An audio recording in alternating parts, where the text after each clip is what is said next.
All right, what's up, everybody? I'm Nitro Freak. This is Darius. Philly.500 will be joining us momentarily. Something's blocking him from coming in, but he'll be in here for the best Foles Wentz Twitter debate, which doesn't really make any sense because we all know that Wentz is the more skilled quarterback. But that's not what me and my special guest mean when we're saying we like Foles more than we like Wentz at this current state in time. People just don't get it. So we're here to explain to you what we mean. What's up, Darius? How you doing? Man, what's going on, man? Good Saturday to go ahead and start off this ongoing debate since what? The Super Bowl has been going on since the Super Bowl, dude. And I felt like it was kind of obvious. Like when I first put it out there, when we actually first put it out there, dude, I was thinking that everybody was going to sort of be on board with it, but people are very sensitive when it comes to Wentz, dude. They're very sensitive when it comes to Wentz, and I've sort of picked up on that throughout the season, and I've realized, okay, so I guess we have to really just break it down to let them know what we are talking about, man. It's not no debate when it comes to quarterback competition, controversy, none of that. We're aware. We're very aware. It's just at this moment in time, dude, reigning defending champions, and when we just saw a quarterback performance like none other, the only better quarterback performances you could say is from what? Brady himself? Yeah. Come on now. It's quite obvious. No, and this is why I actually don't like Twitter. I actually go in there to mess with people all the time because it's funny. But the main reason why I don't like Twitter and the people on Twitter, because I think they're dumb, when you say you like somebody that brought the franchise their first Super Bowl, it just happened to be Nick Foles. All right? We're not saying that we hate Carson Wentz. We're not saying that the guy's not skilled. We're not saying that he's not going to be the best of all time. He very well could be. But the problem is he got injured. All right? People said that the season was over. There are a lot of tweets. A lot of people said the season was done. It was a wrap. It was over. He looked horrible. He looked miserable against Oakland and Dallas. Me and you both said, just watch. Come playoff time, this guy's going to be ready to go. He showed what he was worth. He showed his experience. And he ultimately outplayed the best QB of all time in the Super Bowl. And after the Super Bowl victory, it took a week before these numbskulls fucking said it wasn't Foles, it was Doug Peterson. And that's what bothers me because I feel like we're the most fucking dysfunctional fan base on the face of the earth. The only ones that would argue with each other to say that it wasn't the QB that they didn't have any faith in. They'd rather give someone else the credit because they don't want to be wrong. And that's the thing that I really wanted to debate because it's stupid. It's really dumb. Us as Eagles fans, we need to get along. We need to see eye to eye, but unfortunately we don't. And that's the problem, not only with this fan base, but with the world because we just don't see eye to eye. We got to see eye to eye, and it's stupid. It's dumb, man. It's very hypocritical too because it's one of those things where for some reason now when Foles took over, it's more emphasized on how great this team is, on how great the coaching staff was. It was already great before the season started, but who's getting credited for the 10, 11 wins that we had by the time Wentz got hurt? Carson Wentz, which is why a lot of people were saying, oh, season was over. Newsflash, man. Hey, on here, what we were saying prior to the season, we were not saying Carson was going to go ahead and play MVP ball. He surprised me, surprised you. He surprised everybody. No one predicted that he was going to play MVP ball. What we were saying here, guys, this team is going to be very, very good coming to this year.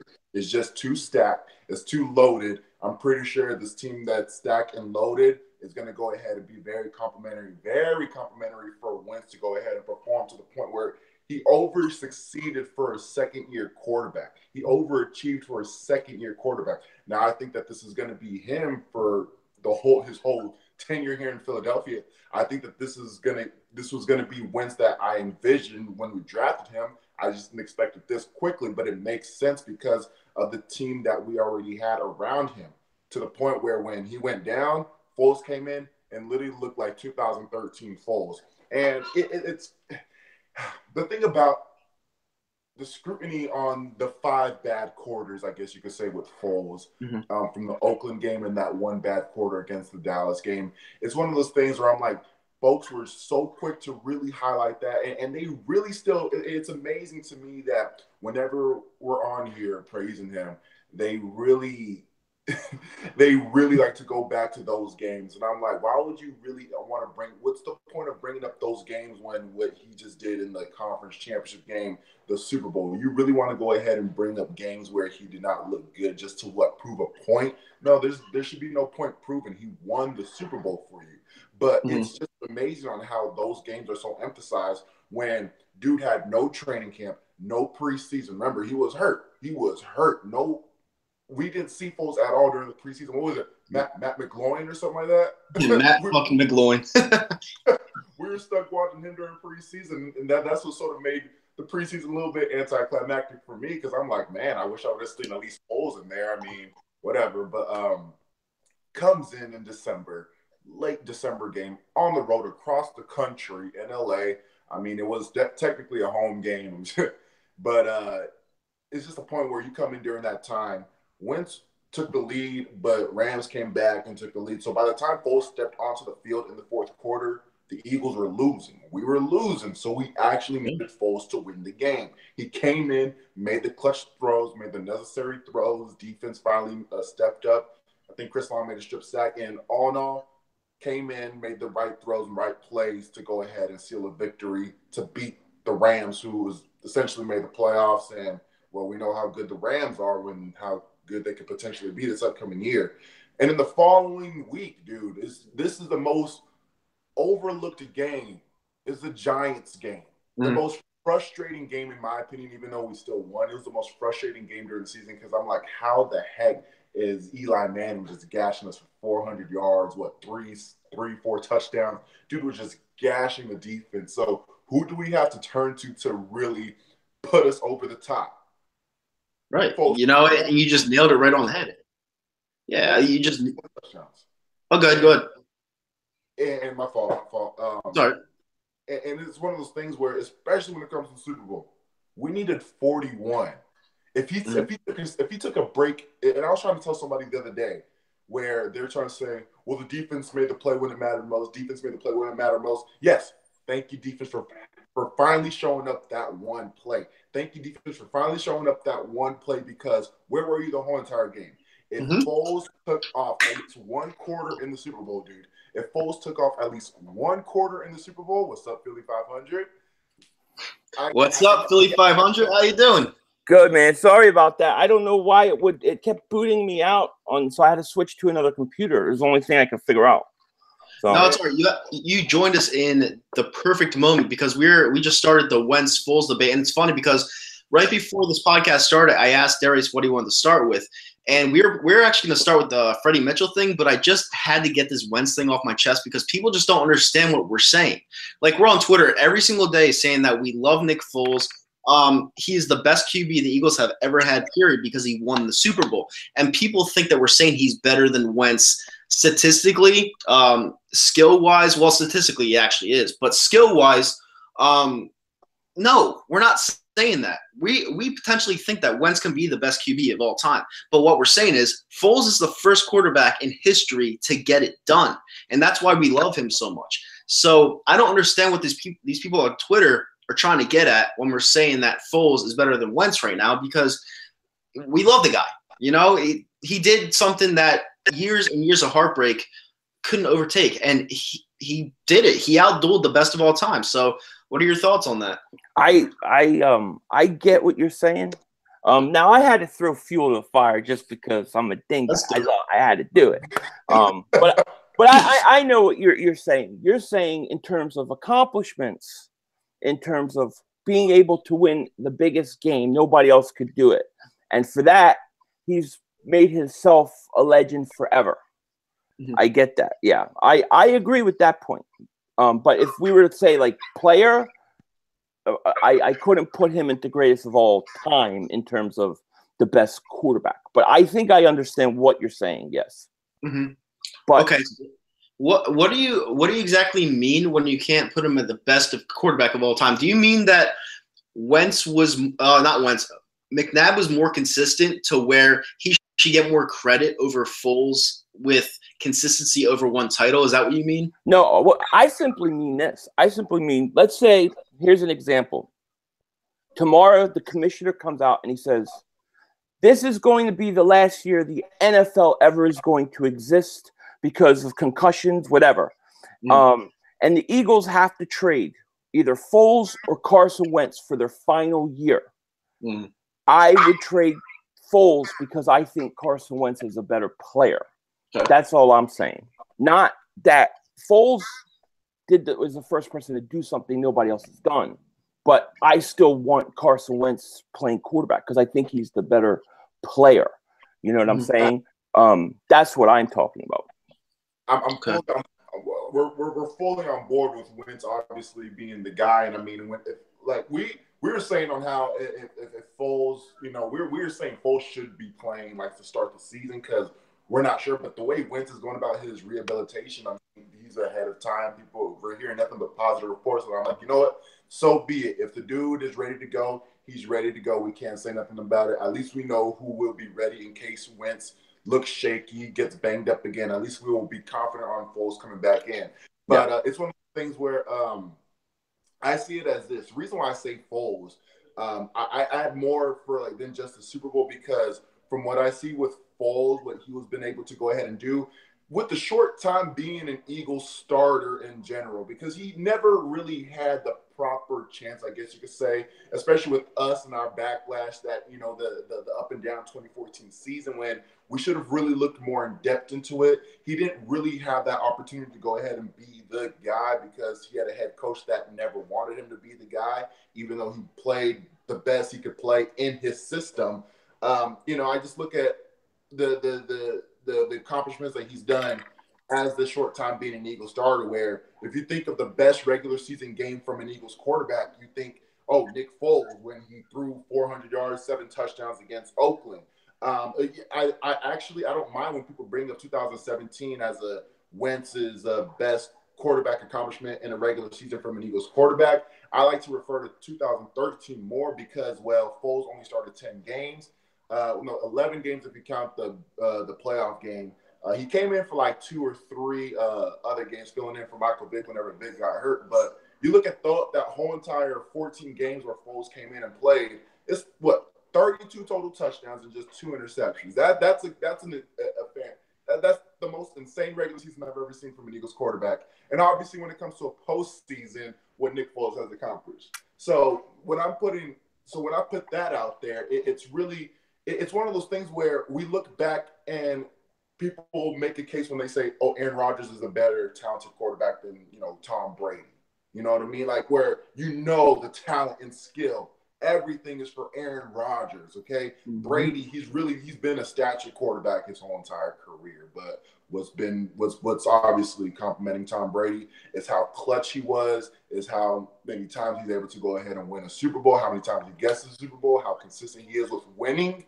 And with Foles, with the little time that he's had as an Eagles quarterback, the dude wins games. Literally, half of his losses came from his rookie year when the Eagles were just trash in general. But other than that, dude's been winning games since 2013 whenever he was an Eagles quarterback. He's been clutch the most. I mean, even with the playoff game against Drew Brees, left the field with the lead. Against Atlanta, we could say the same thing, left the field with the lead, and then so on and so forth. And in the Super Bowl, the final drive in the Super Bowl alone, the Zach Ertz led on to the Zach Ertz touchdown.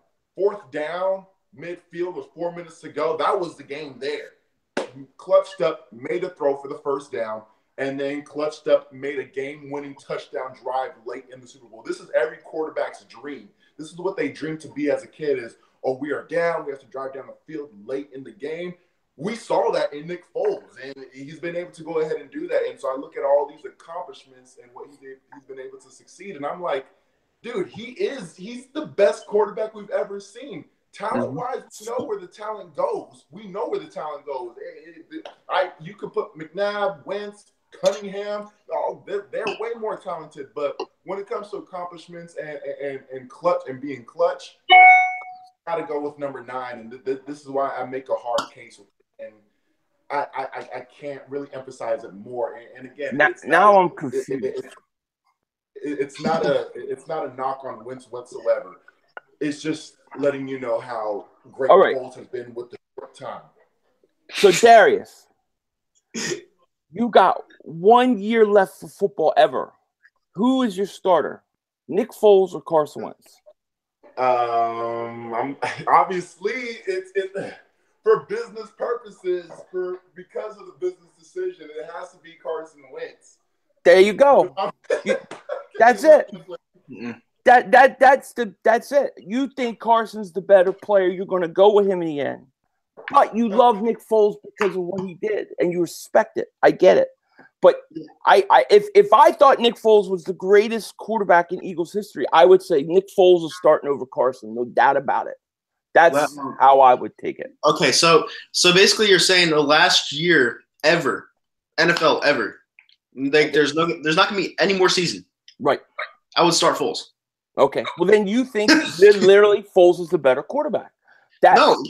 What I'm saying is if there's not going to be an NFL season ever again, what's the point in starting a guy that got injured over a guy that just won us the Super Bowl? Maybe we'll go get another Super Bowl because this guy, he can win it. Because the guy's not injured anymore.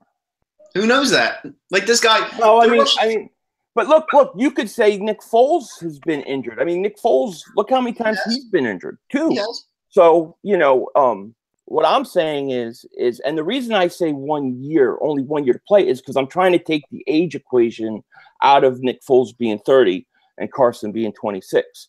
But if you just say the talent, who's going to give you the best chance to win? If you think Nick Foles, then yes, you do think Nick Foles is the best quarterback. If I had to choose, I'm choosing Carson Wentz every day. Mm-hmm. And that's not disrespecting Nick Foles. I think Nick Foles deserves a statue. I think what makes that question so hard is because you say, who gives you the best chance to win a game? And all Foles does literally is just win games, regardless how bad he could play sometimes. Like Raiders game, prime example. That game was the worst we've probably ever seen Foles since that Dallas game back. It was awful. But at the end of the day, when Darby made that clutch interception, we needed Foles to make a couple 2-3 first downs to set up Jake Elliott for a go-ahead field goal. If the way how he was going that game, he could have thrown a game-losing interception, and then that game would have really been, the downfall of Foles here in Philadelphia or whatever. But at the end of the day, the dude still managed to make the right throws to set up Elliott for a go-ahead field goal. And this is when we say, who gives you the best chance to win? It's an interesting choice when all we've pretty much seen from Nick Foles outside of his rookie season has just been winning games. The dude just wins. It's just weird. It's bizarre because even in 2014, as much as that when he was throwing interceptions left and right, when he got hurt, Eagles were 6-2. And we were still, one of the worst defenses in the NFL. So it's not like we could say, we had a good defense to rely on. No, our defense was trash. It was still 30th in the NFL. Mm-hmm. It's just a thing with Nick Foles. He's the most bizarre quarterback I've ever seen in my life because it just doesn't. He just doesn't fit. He doesn't fit the kind of quarterback that you want him to be with. What we see with Wentz and McNabb and obviously Cunningham and the flashy plays. He might not go ahead and make the flashy plays or extend plays like what we saw from these guys, like what we are used to. And I think that's the thing where this fan base has definitely got caught on to is just all these quarterbacks that we've had here in Philadelphia. They've all been there. They're all sexy. They're flashy. We like seeing that extra, that play extended, and that's what Wentz has been able to do. McNabb was able to go out and do. Cunningham was able to do. We fall in love with that to the point where when we see a goofy 6'6", 2 left-footed quarterback in here and he's achieving, and we're like, hold on, guys, he's not better than anybody else. And I'm saying, the dude is winning games, and that's clutch. All that we want. Yeah, he's clutch. And you know what? Everyone would call Nick Foles a giraffe, a backpedaler, slow, all these things. The guy wins fucking football games. That's what you want. And if you don't see that, I don't know what else to tell you. Like we keep stressing, skill-wise, Wentz is miles better. All right, skill-wise, he's phenomenal.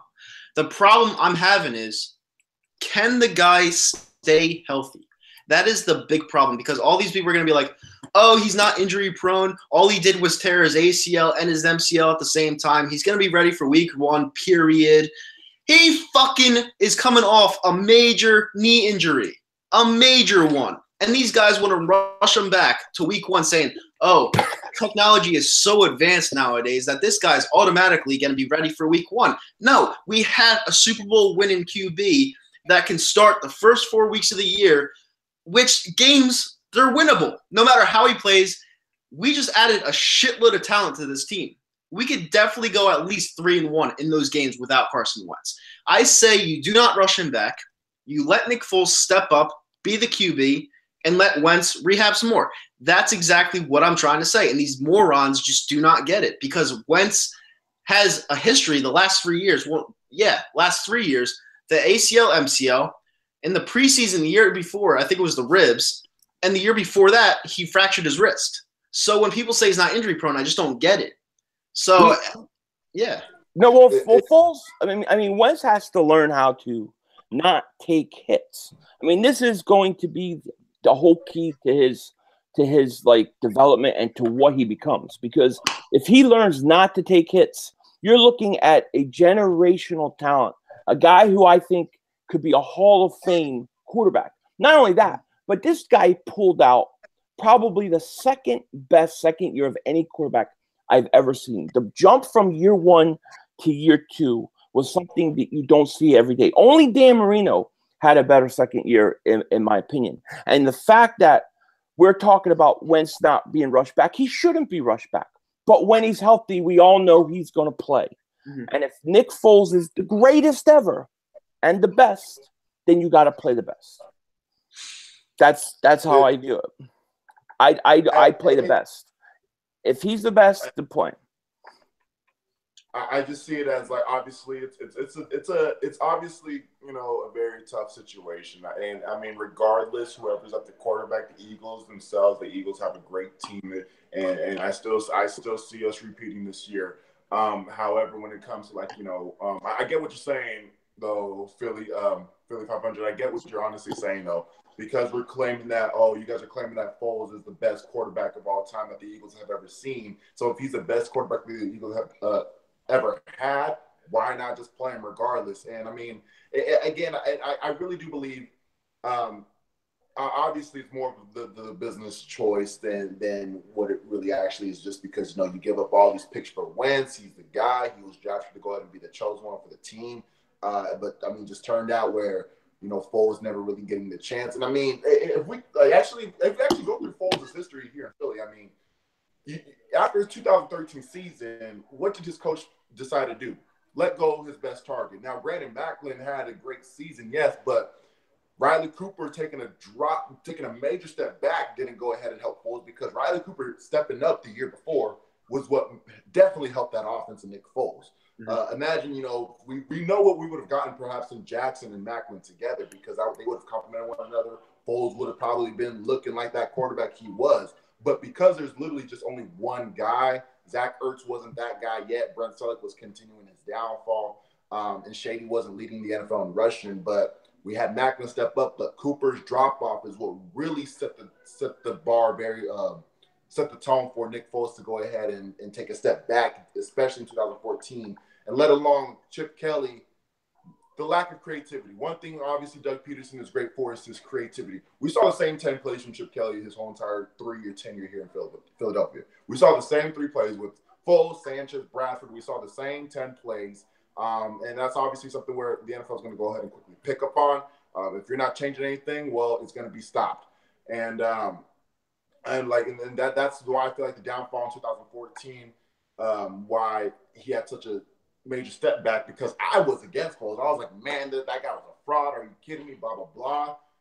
But really just taking a look back, it's just like, well, one, he never had a coach that wanted him.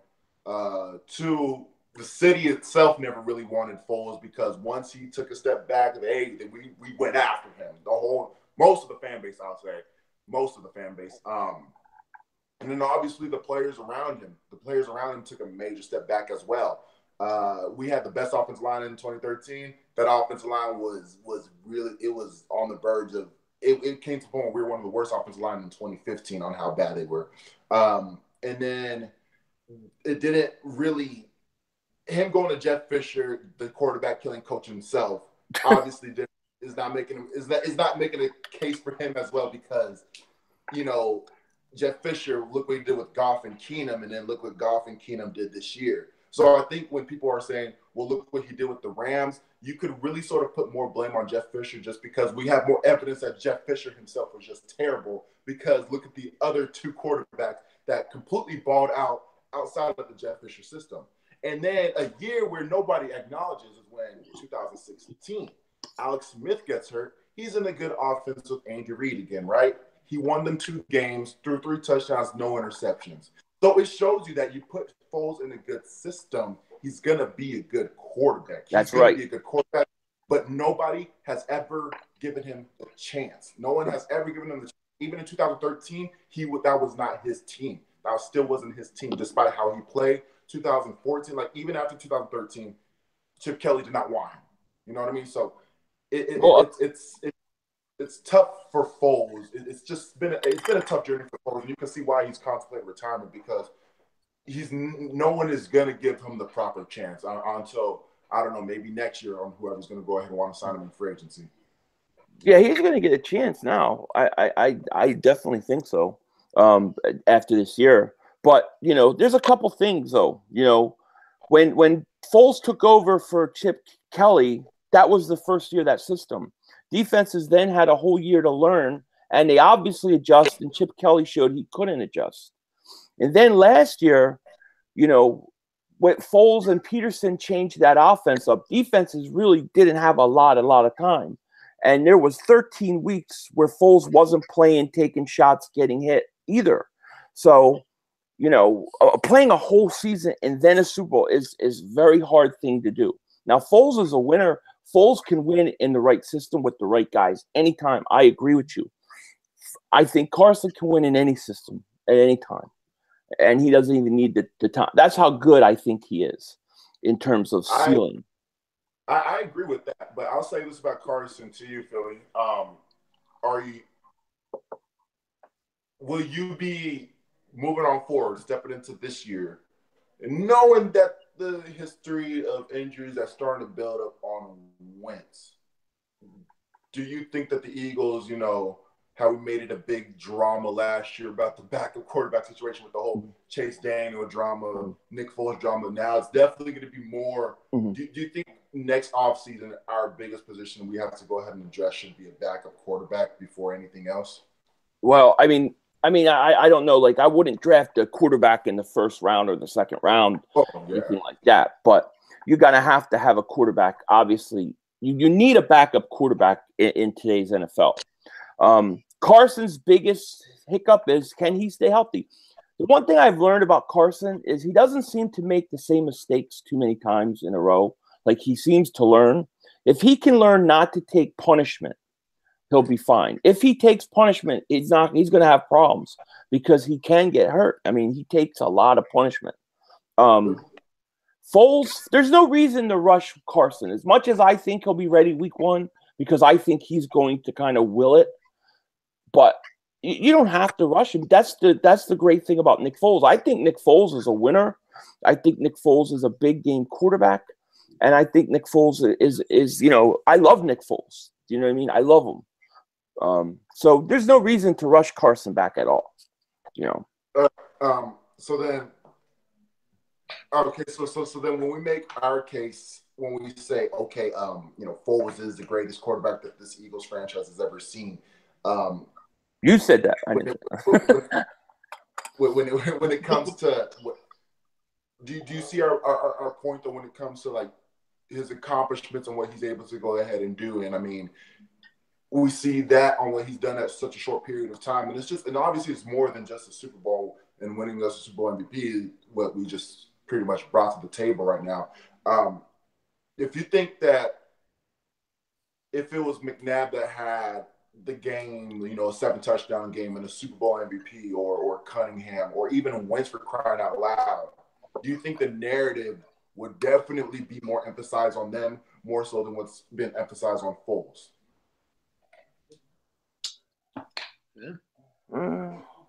what do you mean by like emphasize? Like you mean they would get a lot more credit than Foles is getting? Is that what you mean? Absolutely.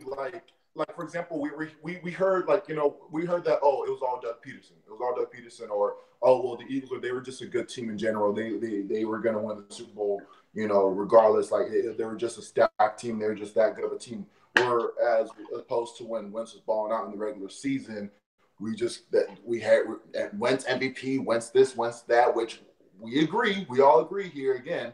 But how the main topic was Wentz, whereas opposed to Foles succeeding, it was Nick Foles. And you can say the same thing for number 5 too. If this was McNabb that did this, it would have been all McNabb because they were chosen to be those guys. So pretty much, yeah. What I'm saying is like with us as a fan base, and especially the majority of the fan base has sort of been against me and Nitro about the whole Nick Foles situation. Do you think that they would be the same fans that would be really glorifying Wentz and McNabb if they were the guys that had the games or the playoff or the Super Bowls that Nick Foles had?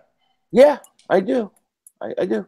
No, I think that Carson and McNabb, of course, they would have gotten more credit because they're the starting franchise quarterbacks. I think Foles does get overlooked, though. I do agree with that. No, you know what it is. You guys bring up some good points, but the thing is, personally, I don't feel like our fans feel like we won the Super Bowl. I really don't. I feel like they sit back, they see the banners at the link, they see Super Bowl champions, they look at it like, that's kind of cool, but they don't feel like we won the Super Bowl because they feel like something's missing.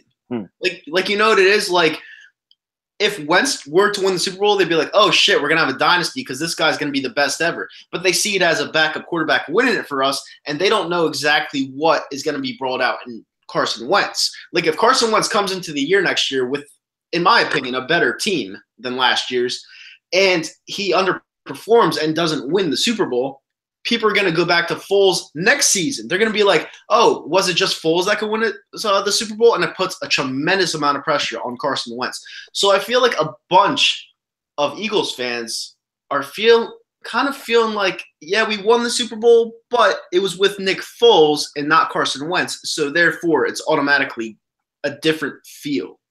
That's just how I feel it. I see your point. And I agree. I think there are certain people who would have rather seen it be Wentz. I don't feel that way. Like I looked at this like a story you could write a movie about. And I'm so confident in how good Carson is. I never felt like he has to be the first guy. I felt like let Foles have his story, his moment, and then we're going to get a hungrier, pissed off Carson Wentz who will double moonwalk the entire league's ass year after year. And so I don't feel, I know you're right though in what you're saying. There are fans who said that to me that they would wish it was Carson, I don't see it that way, but I think you're right. And that's the part where we really fought with a lot of folks, just because it's one of those things where it's just like, man, I mean, at the end of the day, it's about the Eagles. It was never supposed to be about who we want as a face of the franchise. It's just about the Eagles, and at the end of the day, the fact that Foles, coincidentally, him being a quarterback for the Eagles, has just won a lot of games since 2013, I guess we could say. He's been winning a lot of games, and the fact that I've realized after each game that Foles has been quarterbacking, I have a smile on my face. Then obviously the attachments towards Nick Foles is going to be through the roof, and especially through the roof at this time for crying. I got a 9 tattoo on my thigh for crying out loud, all right? So it's through the roof. And winning the Eagles a Super Bowl, this was going to be anybody. Let's say if it was Nate Sudfeld. Even though I wasn't confident in Nate Sudfeld, it could have been Nate Sudfeld. I would have eaten crow from day one, and I would have glorified Nate Sudfeld. I probably would not have been making the big time statements that I'm saying now about Foles being the guy, like is the best quarterback we've seen. But I would have made a strong case for Sudfeld, like, oh, he's such a young talent. We can go ahead and trade him for like 2 first-round picks and all that kind of stuff. I probably would have been saying that kind of stuff about Sudfeld and all that if Sudfeld was the guy. But it's just a point where this could have been anybody.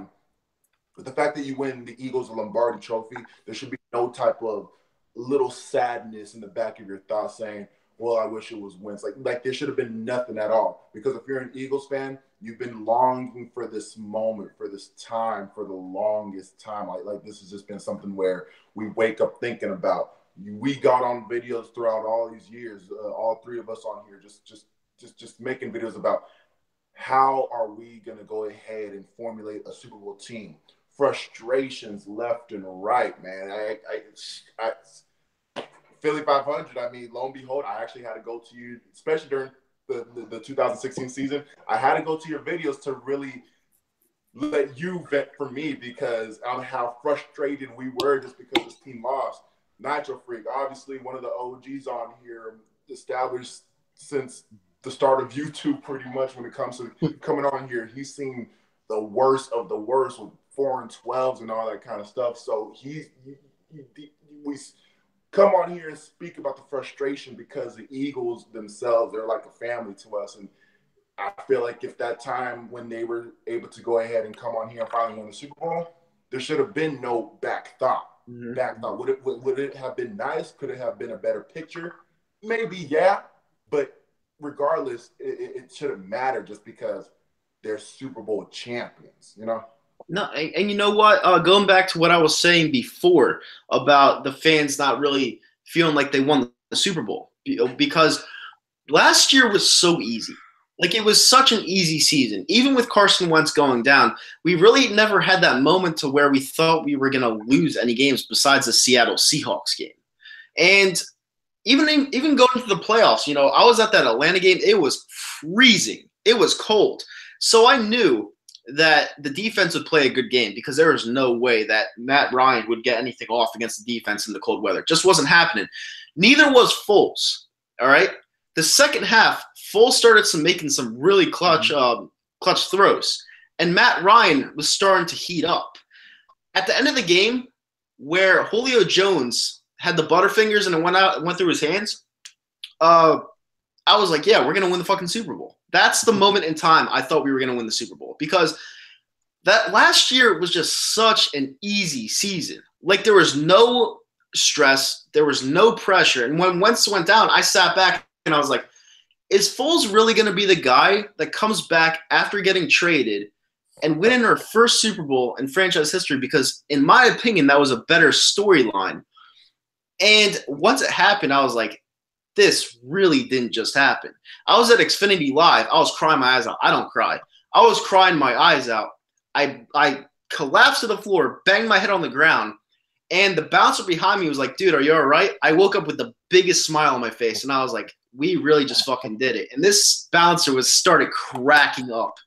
And it was just one of the most amazing moments of my life. And it's just crazy. And I can't wait for the opener. I really can't. It's going to be incredible. I personally think that to win the way that they won is the Philadelphia story. The underdog, you're counted out, and then the backup quarterback comes in and wins it. I think that's the greatest story. And I don't know why anybody would be upset with that. I'm telling you right now, Carson's going to win 2 or 3 Super Bowls. I love this kid that much. So this was a great story. It's a great story. I mean, I thought they could get to the Super Bowl. I remember being on Bitter Birds, and we were talking about it after the Raiders game. And I said, I still think they can get to the Super Bowl. I want to see how Foles plays in the playoffs before I know if they can beat New England. But I thought Foles could do it because I always thought Foles could handle pressure. You know, he was always cool under pressure. And he did a great job. You know, he did it. Okay, so this is going to be a very controversial question in a way. Mm-hmm. Would Carson Wentz have put up the games against the Vikings or Patriots where we needed 41 points? We needed 41 points to win. Okay, we needed to, obviously, because Brady was Brady at the game. Would Carson Wentz, which we've never seen in the playoffs, see, you know, folks, we saw Foles outperform Breeze in the playoffs in the cold weather before. You know, we've seen that. So we're like, he could deliver in January. You know what I mean? Would we have seen the same results? Because I always say that ACL injury might have been not might have. I always say that ACL injury was a blessing in disguise. I think they would have. I think they would have wiped everybody. I don't think it would have mattered. In my personal opinion, when I watched him in that the Rams game, I'm sorry, to clinch the division in the biggest pressure situation, as close as you could get to a playoff game on the road, your defense ain't doing nothing. They're scoring every opportunity, and he has to keep you in the game. What I saw from Carson Wentz in that Rams game makes me believe that it doesn't matter what the pressure situation. You were looking at a Hall of Fame type player, a generational talent. Now you can tell I'm very high on Carson Wentz. I think he's going to be one of the greats. So I think that he would have went in and he would have destroyed Minnesota and he would have destroyed New England. And I think they would have won regardless. Now he's going to have to prove that in the future, but that's what I think. No, and people seem to forget. I honestly think we would have won the Super Bowl by 20 points if it were not for Alshon Jeffrey tipping that ball into the air and the Patriots intercepting it at the 5-yard line. Yeah. I feel like we would have won it by a lot more. And if you're putting that into the equation, would Wentz really have outdone Nick Foles in that Super Bowl? Like, Nick Foles outplayed the greatest QB we've ever seen. He outplayed him. And Tom Brady had a ridiculous game. He threw for 500 yards. I think it was 3 or 4 touchdowns. And he was unstoppable. Before Brandon Graham had that strip sack, I thought he was going to run down the field on us. I really did. I was sitting back and I was like, wow, we're going to lose this way. And all of a sudden, bam, it was meant to be. Game over. That's it. Yeah. Yeah. I do. What about you, Darius? What do you think? Because the way how it was just the way how it ended up being set up, how this ended up happening. It's so different because the offenses completely had to go ahead and change. The offenses had to completely go ahead and change when both quarterbacks obviously were under center. Where we know with Foles and the RPO offense, the offense is capable of putting up massive amount of points. And same with Wentz. We were putting up we were having 30 points a game and all that kind of stuff. However, with Wentz, Rams, he was dishing out against the Rams. Rams were a good team last year, but their defense was not as actually their defense was not actually as prime. And I always sort of just think about when he was playing against more of a tougher, grittier teams, like against the Chiefs or especially against Seattle, where you're going to go ahead and be more, and Carolina too. We had 2 turnovers in the red zone. And this is not knocking against Wentz. I'm just saying where when we played against more of a tougher, grittier defenses, because our offense sort of relied on Wentz extending plays, those teams were so disciplined to not get caught up. They stayed in their area. They stayed contained. And that's why Wentz was not really allowed to go ahead and run around as what we were so used to go ahead and seeing. Atlanta's defenses, they're gritty. They're tough. They're disciplined, especially Minnesota Vikings. I don't think that Wentz would not been able to go ahead and get away with some of the plays that he was able to go ahead and get away with, like what we saw that spin against Chicago. You know what I mean? It was a great, crazy scrambling play. I just think that whenever we were facing, or especially against the Dallas game, we blew out Dallas, but it didn't take for us to start really running the ball because Dallas defense, they were still a top 10 defense last year, and we were upset that we were passing so much, and we needed that running game and 200 yards rushing to really open the game up. So I just think that his play style would have slowed down against the tougher defenses, especially in the playoffs, like against Atlanta and Minnesota. So I can't really say what would have been the result. Now, however, our defense balled out so much that I'm going to end up saying yes. But at the magnitude of where Nick Foles was, well, more so against, obviously, Minnesota and Patriots, I would not probably say not at that magnitude. Would we have still won these games? Yes, we would have. when it comes to Super Bowl alone, that's up in the air. We still would have made the Super Bowl, but I've looked into some of these games about, during Wentz's crazy 2017 season, and I've just seen where there's been some of the games against more of the grittier, more disciplined defenses where it took him a minute to really get going, and he really did struggle. So, and of course, not seeing him in the playoffs, for all I know, he could be playoff Peyton. And, playoff Peyton, great regular season quarterback, comes to playoff time, overthinks, overplays himself. It's hard to really say. That's why I was like, I would like to go ahead and see Wentz, and I want to repeat. I want to repeat so bad, but because Wentz is coming back from this injury, I can't put that pressure on him, and I'm scared that the fan base is putting that pressure on him because they're thinking, automatic repeat, because we just won the Super Bowl with the backup quarterback. Carson Wentz, he would have done it better and that much more. Hell, even Doug Peterson said, we would have done the same thing with Carson Wentz. So it's just one of those things where it's just like, I can't do that yet because I want to see him perform in the playoffs. And if he exceeds my expectations like he did in the 2017 season, then my goodness, I'm here to go ahead and see it. And I'll be praising him like how I was praising him at the time when he was playing out of his mind. But obviously now you're adding on to the element of having a ACL, MCL injury, having him to go ahead and come back and might not be as mobile as we were used to go ahead and seeing him play. I just need to see how he's going to go ahead and first look. If he's going to look like his normal self, great. And then pass the second task to see how's he going to look against more of a tougher defense that's not going to go ahead and bite into his scrambling and all that kind of stuff, and that's able to contain him. And I'm gonna bring up something that I've always stressed time in and time out. Philadelphia teams in general, all right, they always seem to win a championship when there's no pressure on them whatsoever. All right, you look at the Phillies in 2008. They're playing the Tampa Bay Rays. They got into the playoffs. I think they won 89 games that year. Nobody thought they were going to win the championship, but they thought they could contend for a championship. They ended up beating the Tampa Bay Rays in 5 games. All right, you go to this year with the Sixers. All right, everyone thought they were going to smoke the Celtics. They get beat by 5 games to the Celtics B team. All right, you go to the hockey team. Pittsburgh Penguins have absolutely no defense whatsoever. The Flyers go on the road. They win 2 games on the road, and they get absolutely dismantled at home. Like they weren't even games. The Philadelphia Eagles, everyone thought the season was over when Wentz went down. Up, no pressure, go to the Super Bowl. Even if we lose, it's okay because we didn't have Wentz. Boom, win the Super Bowl. Next year, they put pressure on Wentz, and guess what?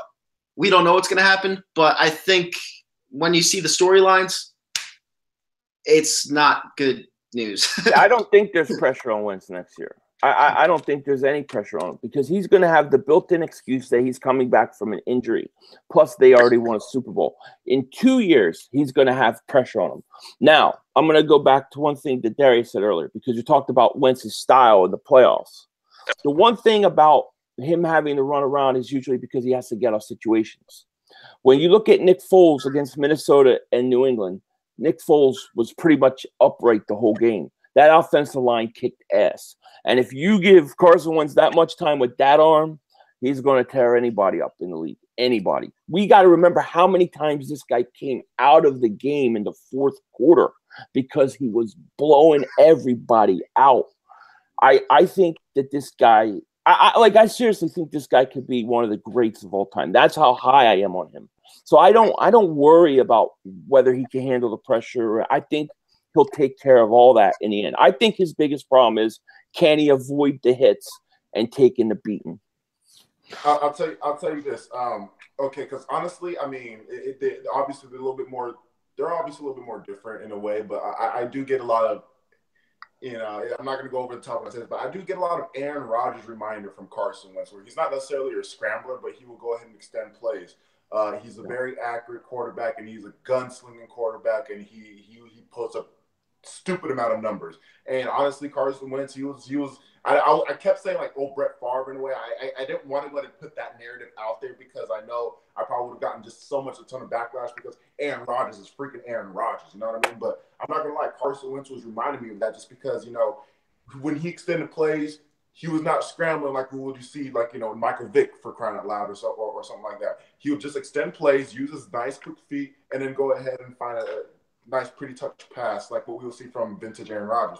However, that's Aaron Rodgers' style, and we just saw Aaron Rodgers once again break another collarbone. And he broke a collarbone back in 2013. And he had a calf injury back in 2014. So Aaron Rodgers' injury history is starting to go ahead and pile up now that these years are coming, especially now how older he's getting. So my thing is that the fact that that's always been Aaron Rodgers' style, I fear that this is always going to be Carson Wentz's style. And that's why when it comes to saying he's injury prone, it's for me, I'm scared. Like, it's come to the point where I'm sort of in that McNabb range where each season I'm like, okay, McNabb's going to play 13 games because he's going to miss probably 2 or 3 games with an ankle sprain, with cracked ribs or something like that. Like that. I'm almost approaching that because that's just when you deal with quarterbacks that leave the pocket, that's just going to happen. I mean, I know we could say, well, Brady tore his ACL in the pocket,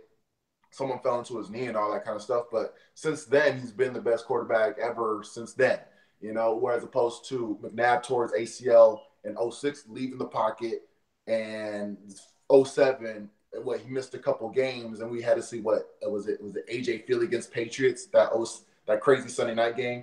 You know what I mean? Because McNabb got hurt against the Dolphins or something like that.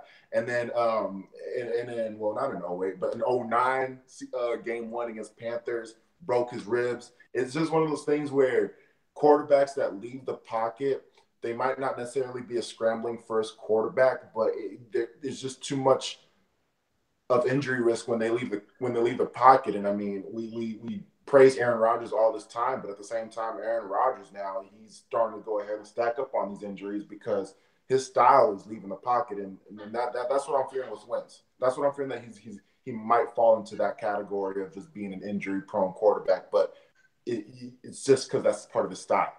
Mm-hmm. Yep. I think that's a legitimate concern of him. I mean, that's my biggest fear, is that he gets hit too much. But if he can learn how to just go down, save the next play, he'll be fine. I think that Aaron Rodgers also, they really never really built a lot around him. He hasn't had the greatest offensive lines, no running game. I mean, Aaron Rodgers has to do a lot himself. Yeah, that's true. No, that is true. And obviously, the thing, what's different is because Wentz got banged. Wentz got hit here and there quite a few times throughout the year. Like Niners game, he was getting banged up that first half. Panthers game, sort of the first quarter, because Big V, he's not good at right tackle as opposed to where he is left tackle. And he had to play right tackle because Lane Johnson had a concussion, so Julius Peppers kept hitting Wentz. I think the reason why it was just sort of different, and because the style with Nick Foles is like that RPO is read, fake handoff, quick read, throw it. So it's essentially just like 1-2 seconds that he's really holding on to the ball. So I really think that no teams could truly generate a pass rush off that, because Foles is just making quick decision making. He's honestly the best quarterback that can run that style of offense. I see other teams trying to run this RPO offense. It does not happen. It does not work with them the way how Foles is. It just naturally comes to Foles. And that's all I always say. Well, if you send him to a team that's going to commit to the RPO, that team's going to go ahead and compete. With Wentz, it was one of those things where you run more of a traditional offense, try to go through your reads, and if it doesn't happen, then work on extending the plays. I believe last offseason, Ertz was saying, coming into Wentz's second year, that we're looking to go ahead and add more of extension plays in our playbook, which means that, Wentz extending the plays, able to go ahead and use his mobility. So the fact that they were actually going to go ahead and put that into the playbook where, okay, we're going to go ahead and run, go through your reads, sit in the pocket, go through your reads. If it's not in there, get out the pocket. You guys find new ways to go ahead and get open. The fact that was actually implemented into our playbook, and it worked. It worked, for crying out loud, because you see where that actually, made Wentz an MVP quarterback. I just don't see us shying away from that because it works so well with Wentz regardless. And it's just one of the things where you're going to be just pretty much taking a gamble. You're going to be getting great results, and we can only hope that let's just go ahead and make sure nothing happens for a full season because it could potentially lead to another Super Bowl for us. But at the same time, the gamble is, well, when you leave the pocket, most times these quarterbacks tend to get hurt. Mm-hmm. Yeah. So that's just how I feel when it comes to this offense and this design with Carson Wentz and this play style. That's why it's just like, I mean, and am I being fair to Carson Wentz? I mean, am I being fair? I think I am. I know I might be coming down as harsh sometimes, but I mean, you realize he's a second-year quarterback. Second-year quarterback who played his rookie year. I believe he played 16 games his rookie year. He was coming from North Dakota State, so he had a way bigger learning curve than like Dak Prescott, right?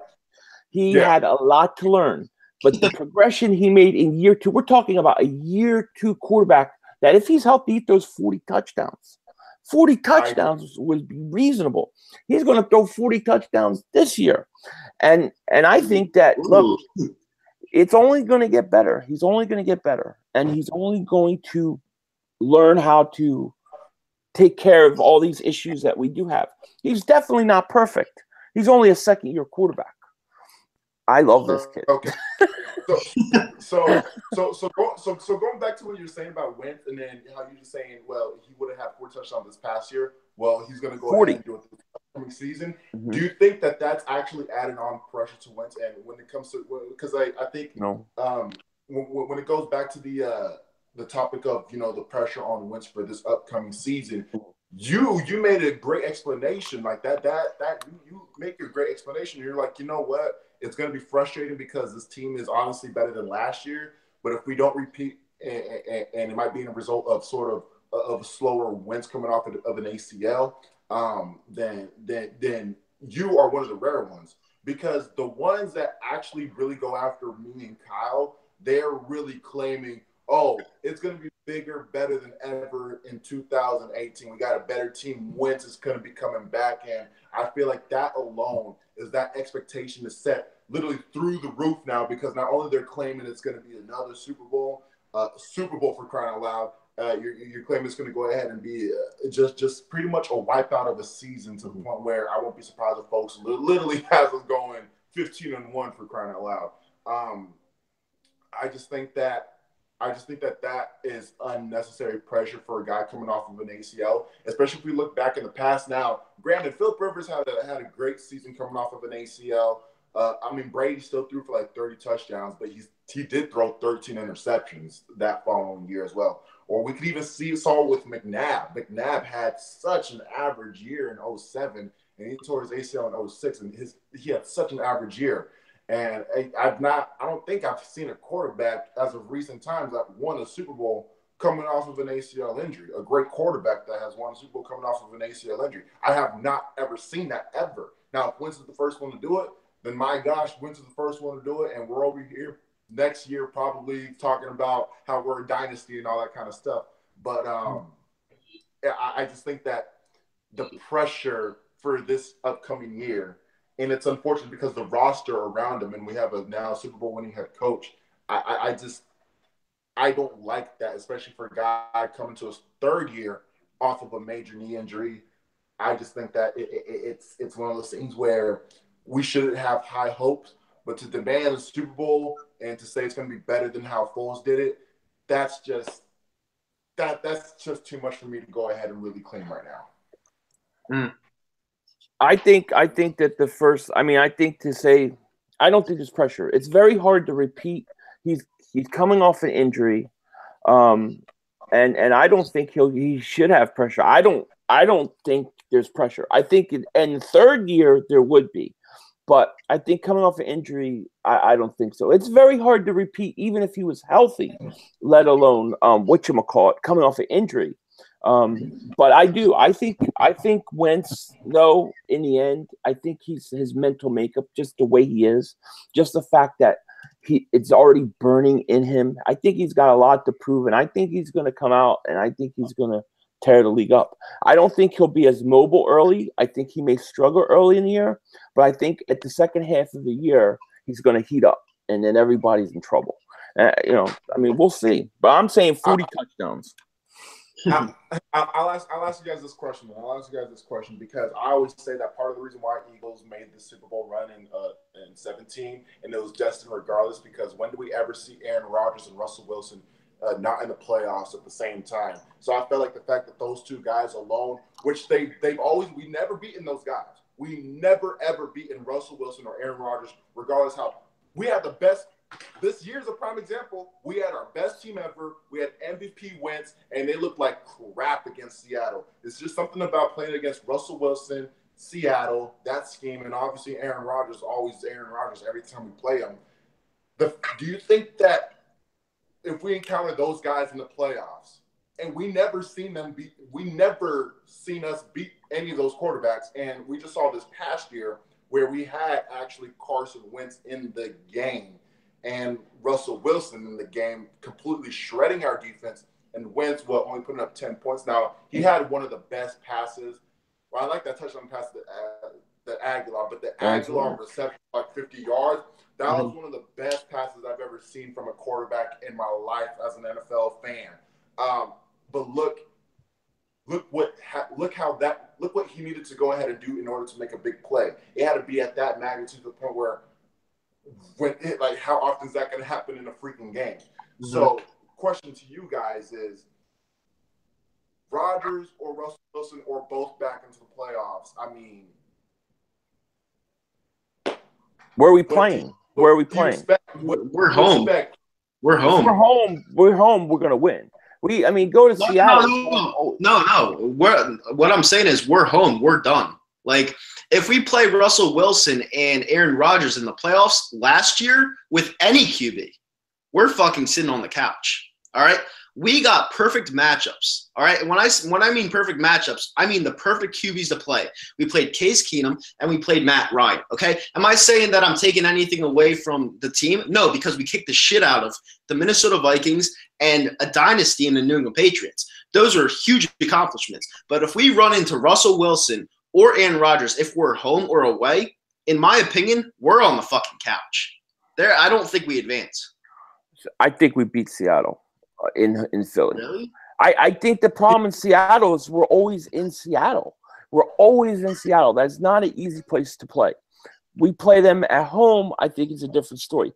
Aaron Rodgers is just so unpredictable because he could go off at any time, anywhere, any place. And there's nothing anybody could do about it, you know. But I think Seattle and Philly is a different ballgame. Yeah. Even though we looked really bad, even with Wentz, this was with Wentz at quarterback, our offense looked really bad against Seattle. You think that it could have actually been a better result with Nick Foles, though? In Philly, I think we would have won either way. I don't think Seattle was a good road team. Plus, look, we had won a lot of games. We were taking out Wentz in the fourth quarter of games. We needed a little bit of an ass kicking to get going, to refocus ourselves. So, Seattle has our number in Seattle, but let's play them in Philly. Well, the reason why I say I don't think we would have won against Seattle or Green Bay in that situation is because I don't think our defense was built to stop mobile QBs. And we didn't face any mobile QBs in the playoffs. We faced Matt Ryan, Case Keenum, and Tom Brady. They're all statues. That's why I think, yeah. I think the toughest matchup for the Eagles would have been the Saints. The Saints was the team that I was worried about because they matched up very well against us. And then Diggs with that last second was destiny for us, not for Minnesota. But I think that Saints would have given us problems. Yeah, honestly, I agree. It's one of those things where I've sort of noted about. It's just honestly, I don't even say Packers and Seahawks. I honestly just say Rodgers and Wilson, just because it's just been years and years. And even Seattle in 2014, they're the ones that pretty much started the downfall of Chip Kelly. We were riding high off Thanksgiving. We beat Dallas. We were 9-3. We had 10 days to prepare for Seattle to come into Philly. And here's Russell Wilson running for a 30-yard touchdown. Russell Wilson running around everywhere. And it was just one of those things where and even moving on forward, because they're going to be back in the playoffs. I can speak more so behalf on the on Rodgers. Wilson, well, he has to go through Rams in the division, and even San Francisco could go ahead and compete pretty well as well. So I'm not sure. I cannot speak too much on Seattle's behalf. If anything, they're going to be a wild card team. So if we do encounter Wilson in the playoffs, they're going to be in Philly. I don't think that we're going to go back to Seattle anytime soon in the postseason. Yeah. I think that they have to come into Philly. So, I mean, advantage us, if you can go ahead and say with the question mark, because regardless, Wilson – and what Nitro was saying about us and mobile quarterbacks, we really, really fall into the bait every single time. When you think that we're going to go ahead and crash in, they step up through the pocket, extend plays, bam, find somebody, we can't get off the field. Defense is tired because, this is a third down situation. They extend the plays. And and that's one of the things that I kind of wanted to go ahead and sort of put out there, because the fact that one of those guys are going to be coming back, if not both of those guys will be back this postseason. We're with Wentz in the postseason. We encounter them. And because it's, a lot of expectations, I think all three of us could go ahead and agree that we're not demanding this from Wentz. We do expect, I think we're all expecting a repeat, but we're not demanding it to the point where we're going to go ahead and burn the franchise if we don't fail to get back to the Super Bowl. But, the way how some people have been really highlighting it outside of this conversation about how it's just automatic, we're going to go ahead and do it, no brainer. If we encounter either a Rodgers, I'm going to more so speak into Rodgers because, Rodgers, he's going to always be in the division in the conference championship. If we do encounter a Rodgers and he dishes us out, I just don't want that backlash to go ahead and go against us when people should just know ahead of time, look, this is what he's always been able to go ahead and do against us. Yeah. I think with Carson Wentz at the helm this year, I think Carson is raising to the point where he's going to be one of those type of quarterbacks. I think he'll be able to match what anybody throws at him. I really do. Hey, well, I'm going to say this, Philly.500. In my opinion, there's a little bit of pressure on Carson Wentz put on by the fans. And this year will tell me what kind of QB Carson Wentz really is. Because have you seen our schedule? We play Houston. We play Jacksonville and London. We play Minnesota. We play all of these defensive teams. And if he outperforms these teams, I'll be like, we got a dynasty on our hands. But I want to see how the season goes first, because I'm just living in the moment right now. I'm living with the Super Bowl victory that I've always wanted my whole life. Yeah. And that's just how I'm going to go about things. No, I hear you. I hear you. Yeah, speaking on the season, actually, that's a really good point, because, I forget that we do actually have some very nitty-gritty defenses on our schedule as well.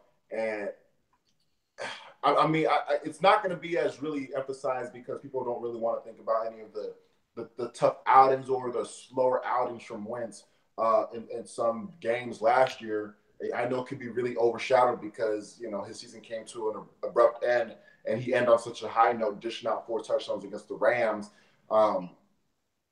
It's one of those things where, some of the games that we did see against more disciplined defenses, we're going to be seeing a lot of disciplined defenses come this upcoming season. And I mean, Jacksonville in London is a different story compared to playing Jacksonville in Jacksonville.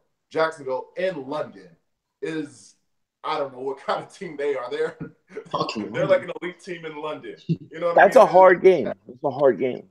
It's going to be a hard game. It's going to be a tough defense. And I just because, and this is where, we get the backlash of us thinking that, we don't like Wentz and we don't like Wentz and all that kind of stuff. I mean, now granted, if you guys have way more confidence in Wentz than I have as of right now. But I mean, the confidence for you guys is honestly is really high. Like, I have really good confidence in him too. I still say the Eagles are going to go ahead and be a Super Bowl contending team with Wentz at quarterback, regardless. However, when it comes to just seeing that caliber level of a Carson Wentz, I got to go ahead and see him do what he did against the Arizona Cardinals, if he could do that against one of those teams, I'm not asking him to go ahead and do that against all three of those defenses. If he could go ahead and do that against one of those teams, I mean, we could say Minnesota Vikings more so just because, well, we just saw Foles do that. If he just do that against one of those teams, then I'm for sure like, okay, yep, he's on board. He's on the right track now. He pretty much, you know, he's on board to go ahead. So you don't think that Carson beat good defenses at all? He could beat them because he did that obviously against Carolina. But against Carolina, he had 3 touchdowns against Carolina. I believe. Yeah, he did. The thing about Carolina, though, is that 2 of those touchdowns came in when our defense forced a turnover inside Carolina's own 20. So when we got the ball on offense, we were literally just already 20 yards away from obviously to score a touchdown. Yeah. So but that's what you're supposed to do. Yeah, exactly. But it's one of those things where he capitalized on stuff that McNabb wouldn't capitalize on, and I think that's what a lot of people are saying. Like Wentz is going to be like some god or whatever, because he did a lot of things that past QBs in our franchise could never do, and like I think that's why people love him so much. I love Wentz. The problem I'm having with Twitter and all these people is they seen our schedule this year, and I keep going back to that. It's like the schedule. He's coming off a major knee injury, and we play these defenses that we've never seen Wentz play before. So it's gonna be a challenge. It really. I think you got to give Wentz some leeway. I think you got to give him at least half the season because he's not going to be Wentz right away, right out of the gate. I mean, he has missed a lot of time. He's not going to probably play in any preseason games. So he's going to need time, but it's how he's going to finish that's going to determine everything. But you just nailed that. Sorry, Darius. You just nailed that. You said Carson Wentz, it's going to take some time to see the old Carson Wentz. Yes. Well, if you know the fans of Philadelphia, if they see him struggle just a little bit and they see Foles sitting right on that bench, our fans are assholes. They are major assholes. Yeah, okay. But when I say that though, I'm not saying that he's going to lose. I'm not saying they're going to lose games. I'm just what I see from Carson early on is I see like the first 4 weeks, then it'll get a little better and better. But I think you're going to see a guy who's sitting in the pocket. He's not running. He's not taking off, and people are going to be like, "Why isn't he taking off?" He's not going to do that, and he's going to play from the pocket. And he may be, a little erratic at times. He may be a little off in his timing. But as you get to like week 5, week 6, you're going to start to see that slowly come back. And then when you get to November and December, then it's time to double moonwalk everybody's ass. Because then what's going to happen is he's going to get hot. The old Carson will be back, and he's going to go right into the playoffs and right through. That's what I think is going to happen. The fact that you say like start week 5, that's actually pretty big because I do believe reason why actually one of those things where I would prefer Foles to start the season just for most of Wentz's health, but if Wentz is truly ready to go for week 1, I'm not as against it as I was probably a couple months ago because really looking at our schedule, and especially since our schedule release, I really sort of softened up about when starting week 1 because that is our easiest time to really capitalize and really take a quick jump before the schedule starts getting tougher because, Atlanta, it's a winnable game. I mean, we won only scoring 15 points against them. Our defense matchup against them regardless because even back in 2016 with Atlanta Falcons Super Bowl team, we still blew them out at the link. We beat them like 24-14, 15, something like that. We still ran through Atlanta. We match up well against Atlanta to the point where, I think that, we don't need to see a 3-touchdown performance from Wentz, 3-4 touchdown performance to beat Atlanta. Then you got Tampa Bay, Colts, and Tennessee. You can go ahead and I think that's reason why I've really lightened up since the schedule release because I saw how our September schedule is. Either way, we should be able to start off 3-1 the least. I expect a 4-0 start to be honest, but maybe it would be more better for Wentz to start the season just because you're going against those kind of teams before you step into, I believe, the Vikings week 5. I believe week 5 is the Vikings game. So hopefully by that time he will have the season and underway for him. He's already now comfortable with the knee brace and the knee now. He's dealt with 4 games now. He's dealt with the quarter of the season to get out the way, and it's against those kind of teams where maybe he could afford to make a mistake or two, clean up his act, and continue to go ahead and progress before stepping into Minnesota. Mm-hmm. Let me tell you guys something. I already got my tickets to the hotel for the Hall of Fame when they induct Carson Wentz. That's how confident I am. I already got it.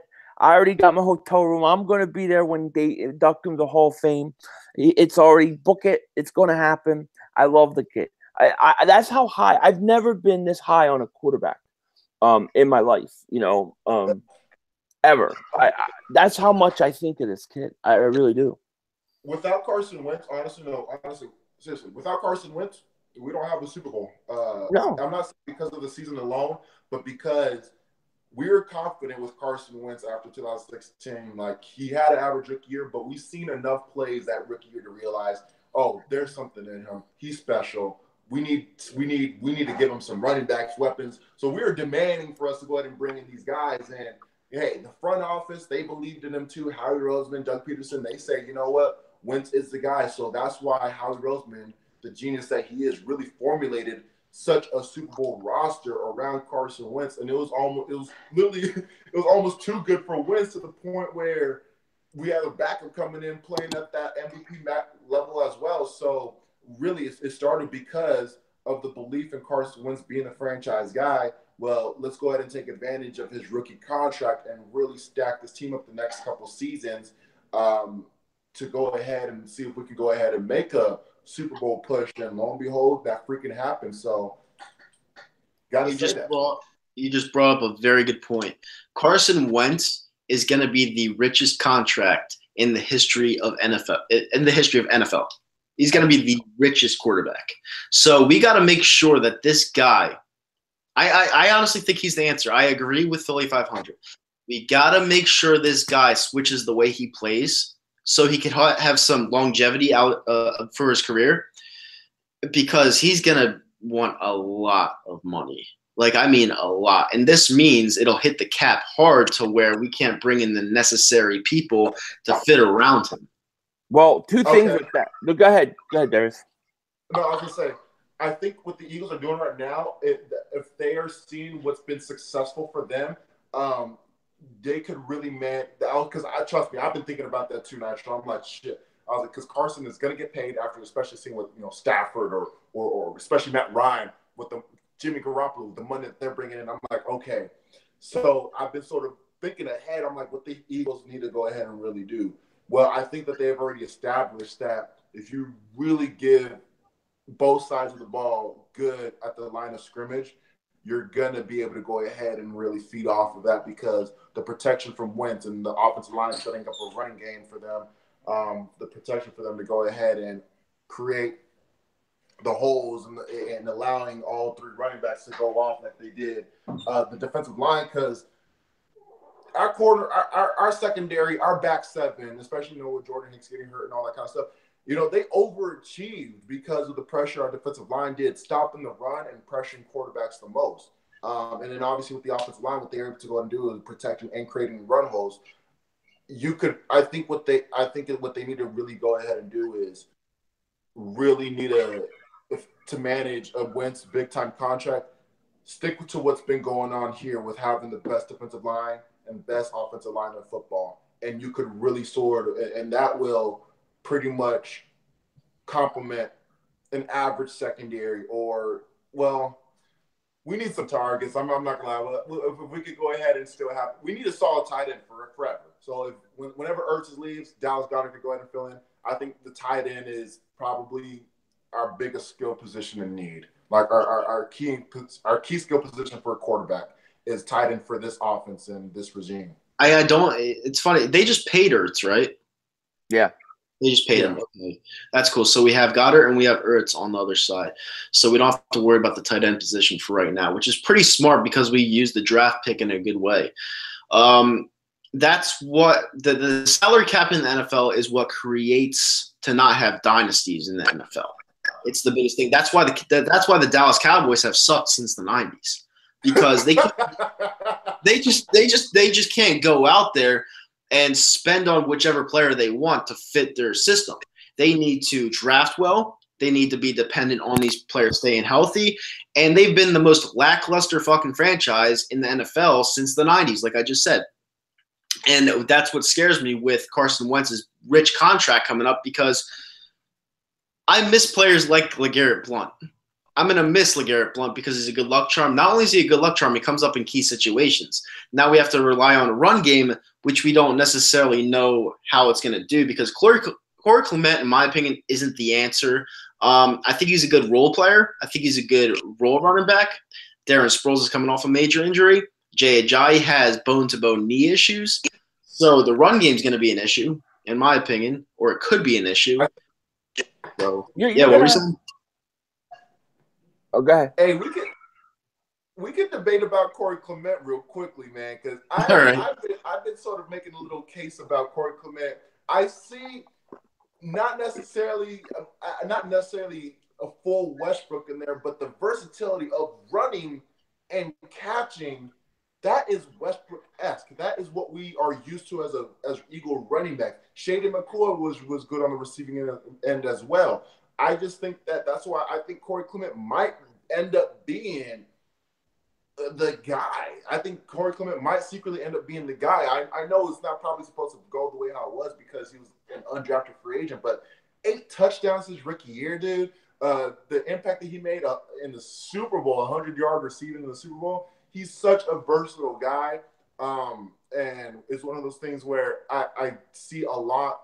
I see Westbrook-esque in Corey Clement, and I just see if maybe the Eagles are really looking into that with Corey Clement as well, because, well, we're not going to bring back Ajayi. I know for a fact we're not going to bring back Ajayi, and we're going to still have Corey Clement for a couple, 2 or 3 more seasons.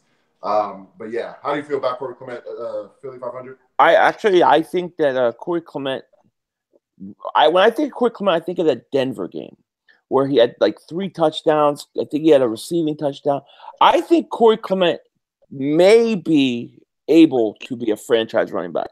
I have to see another year, but there's a lot of things about him that impress me. But I need to see more. I'm kind of on the fence with it. But I'm really intrigued by Corey Clement. I'll say that. Yeah, he won me over, so I guess you could say I'm making a bias statement with it because he won me over instantly. So that's why. I mean, I really like it, but yeah, but no. At the end of the day, with Wentz though, eventually getting that contract, I think we should just do the Tom Brady treatment, man. Always address offensive line, and Pages always tend to have a good pass rush, man. So Carson's going to make everybody better. He's going to make the wide receivers he plays around better. He's going to make the running backs better. If you give him a good line, you build some defensive pieces, I think you'll be fine. They got to draft well, and they got to bring in the right guys. But I think, look at Tom Brady. Look how many different receivers he's had. Look how many receivers seem to become stars with Aaron Rodgers. Look how many, Russell with Baldwin. I mean, good quarterback make guys better. Wentz made Ertz have his best year. Wentz made Aguilar. You know what Aguilar? Remember how low Aguilar was on the total poll, right? I mean, dude, do you realize that? What the hell was this? Oh, Aguilar. He would drop a ball. Wentz goes right back to him. He goes right back to him. He knows exactly what to do to make these guys better. So I think that he'll be fine. The thing about Aguilar is I knew the guy had potential. I just thought he sucked personally, but I knew he had potential because his feet were so quick. When you have quick feet in the NFL, you'll always succeed if you could find out how to catch the ball down the road. And it looks like he found out those woes. Not only do I think that he found his success in the NFL, I think he has the potential to be our best wide receiver this year, and that's over Alshon Jeffrey. That's a pretty bold statement. But I possibly agree because a slot receiver is starting to go ahead and become a very big-time position as we're seeing with guys like Edelman or when Amendola came and filled in. Mike did I said Mike Wallace, Mike Wallace, but Antonio Brown, excuse me.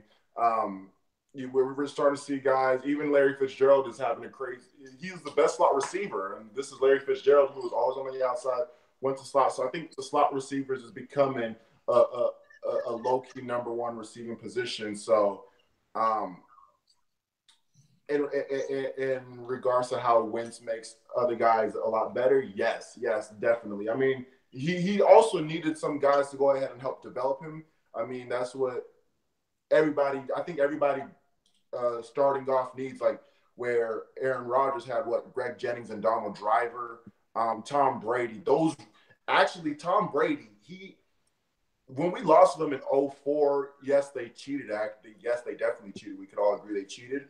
But honestly, roster-wise, that was honestly probably one of the NFL's top 3 NFL rosters that we've ever seen. So Tom Brady was introduced. So Tom Brady was molded into a great roster as well, and that's where we see a lot of Russell Wilson, number 1 defense as well with Marshawn Lynch. So it's one of those things where a lot of these quarterbacks that we see today that are elite today, they were able to really benefit off of having a great team to start off. Lo and behold, we have a great team to start off for Wentz's career, and which is why Wentz is going to eventually be that quarterback that we always talk about in Rodgers, Wilson, and Brady.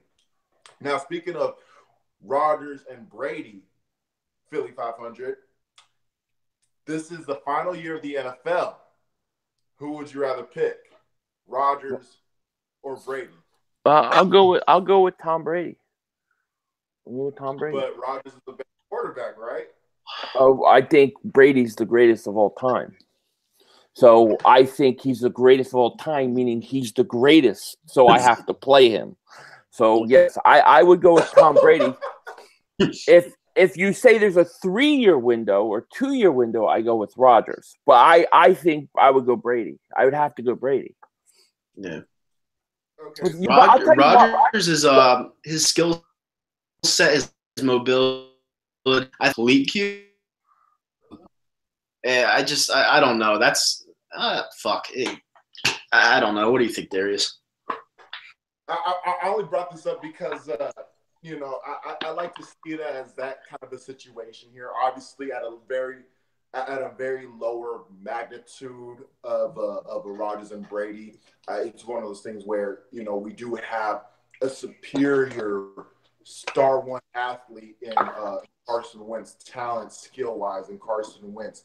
But we have the most accomplished quarterback in the Eagles' history in Nick Foles. So when it comes to, wanting to just, start the season and have a final season with them, I mean, I go with the business decision and obviously the Carson Wentz one because of what we drafted him here and where we drafted him and traded up. That's pretty much off of that. That's the only reason why I would say if this was a final season. But in regards to literally results and accomplishments, you go with the quarterback that has the most result that goes with the accomplishments. Despite we know Rodgers is way more talented. He's just way more talented than Brady. It really accuracy, skills, everything. But when you just with accomplishments, there's only so much talent can go ahead and do against 5-1. Yeah. But Brady, that's simple. And I just don't see how. Yeah, exactly. So I think at the end of the day, what's going to happen? I mean, actually, the thing about Philly.500, I mean, you're actually not you're not even the Wentz fans that we actually even talk about. Actually, you're far from it because you love the Eagles to the point where you're freaking alongside with us, pretty much crying when they won the Super Bowl without having that back thought of our mind.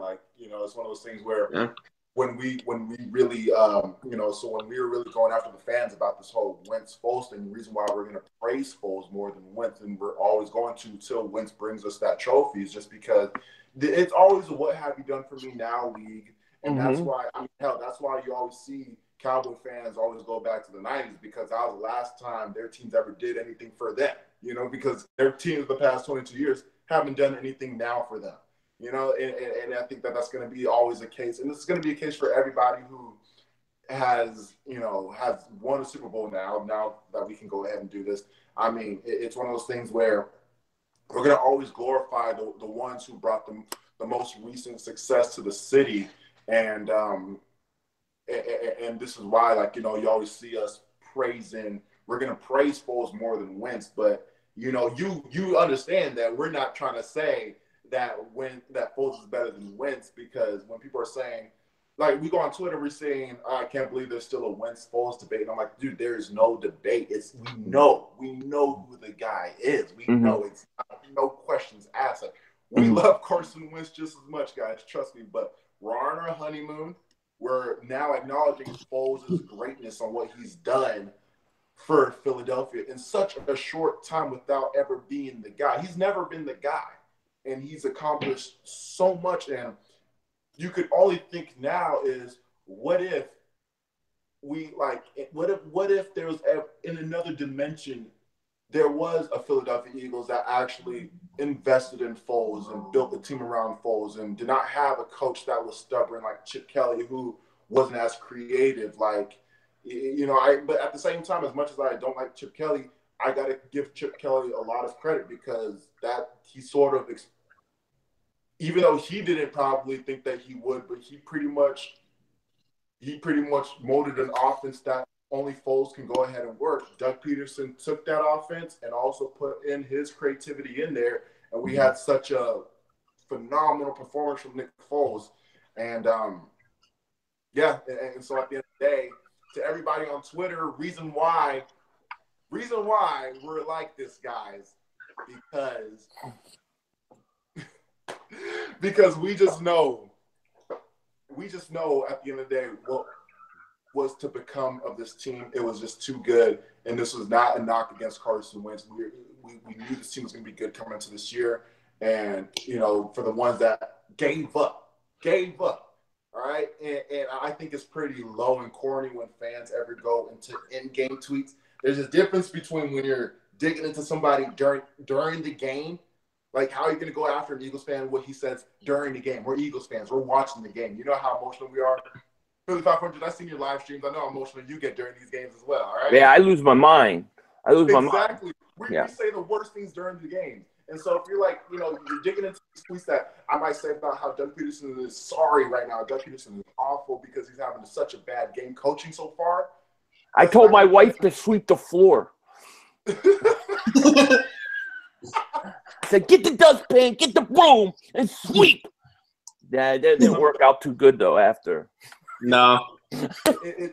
I'm saying that it's literally just, you know, it's not a good valid point that, you know, oh, well, you doubted this team because you said this during the game. Okay, yeah, but afterwards, come on here. We all came on here. We collected our thoughts. Our emotions we come on here after the game, either sometimes immediately after the game because we sometimes want to record our initial reaction, but a lot of us come on hours later when we're cooled off. We get to go and collect our thoughts. And then we make videos during the week because that's when we're thinking about the birds the most, and that's when we're really into ourselves more so than going based off of emotions. So what we were saying more so during the week about Foles, about, listen, guys, I mean, he might have had a bad outing, but team plays good around him. He's going to execute. Season is not over, whereas opposed to fans that were claiming that the season was over, done, even though we won and got the number 1 seed.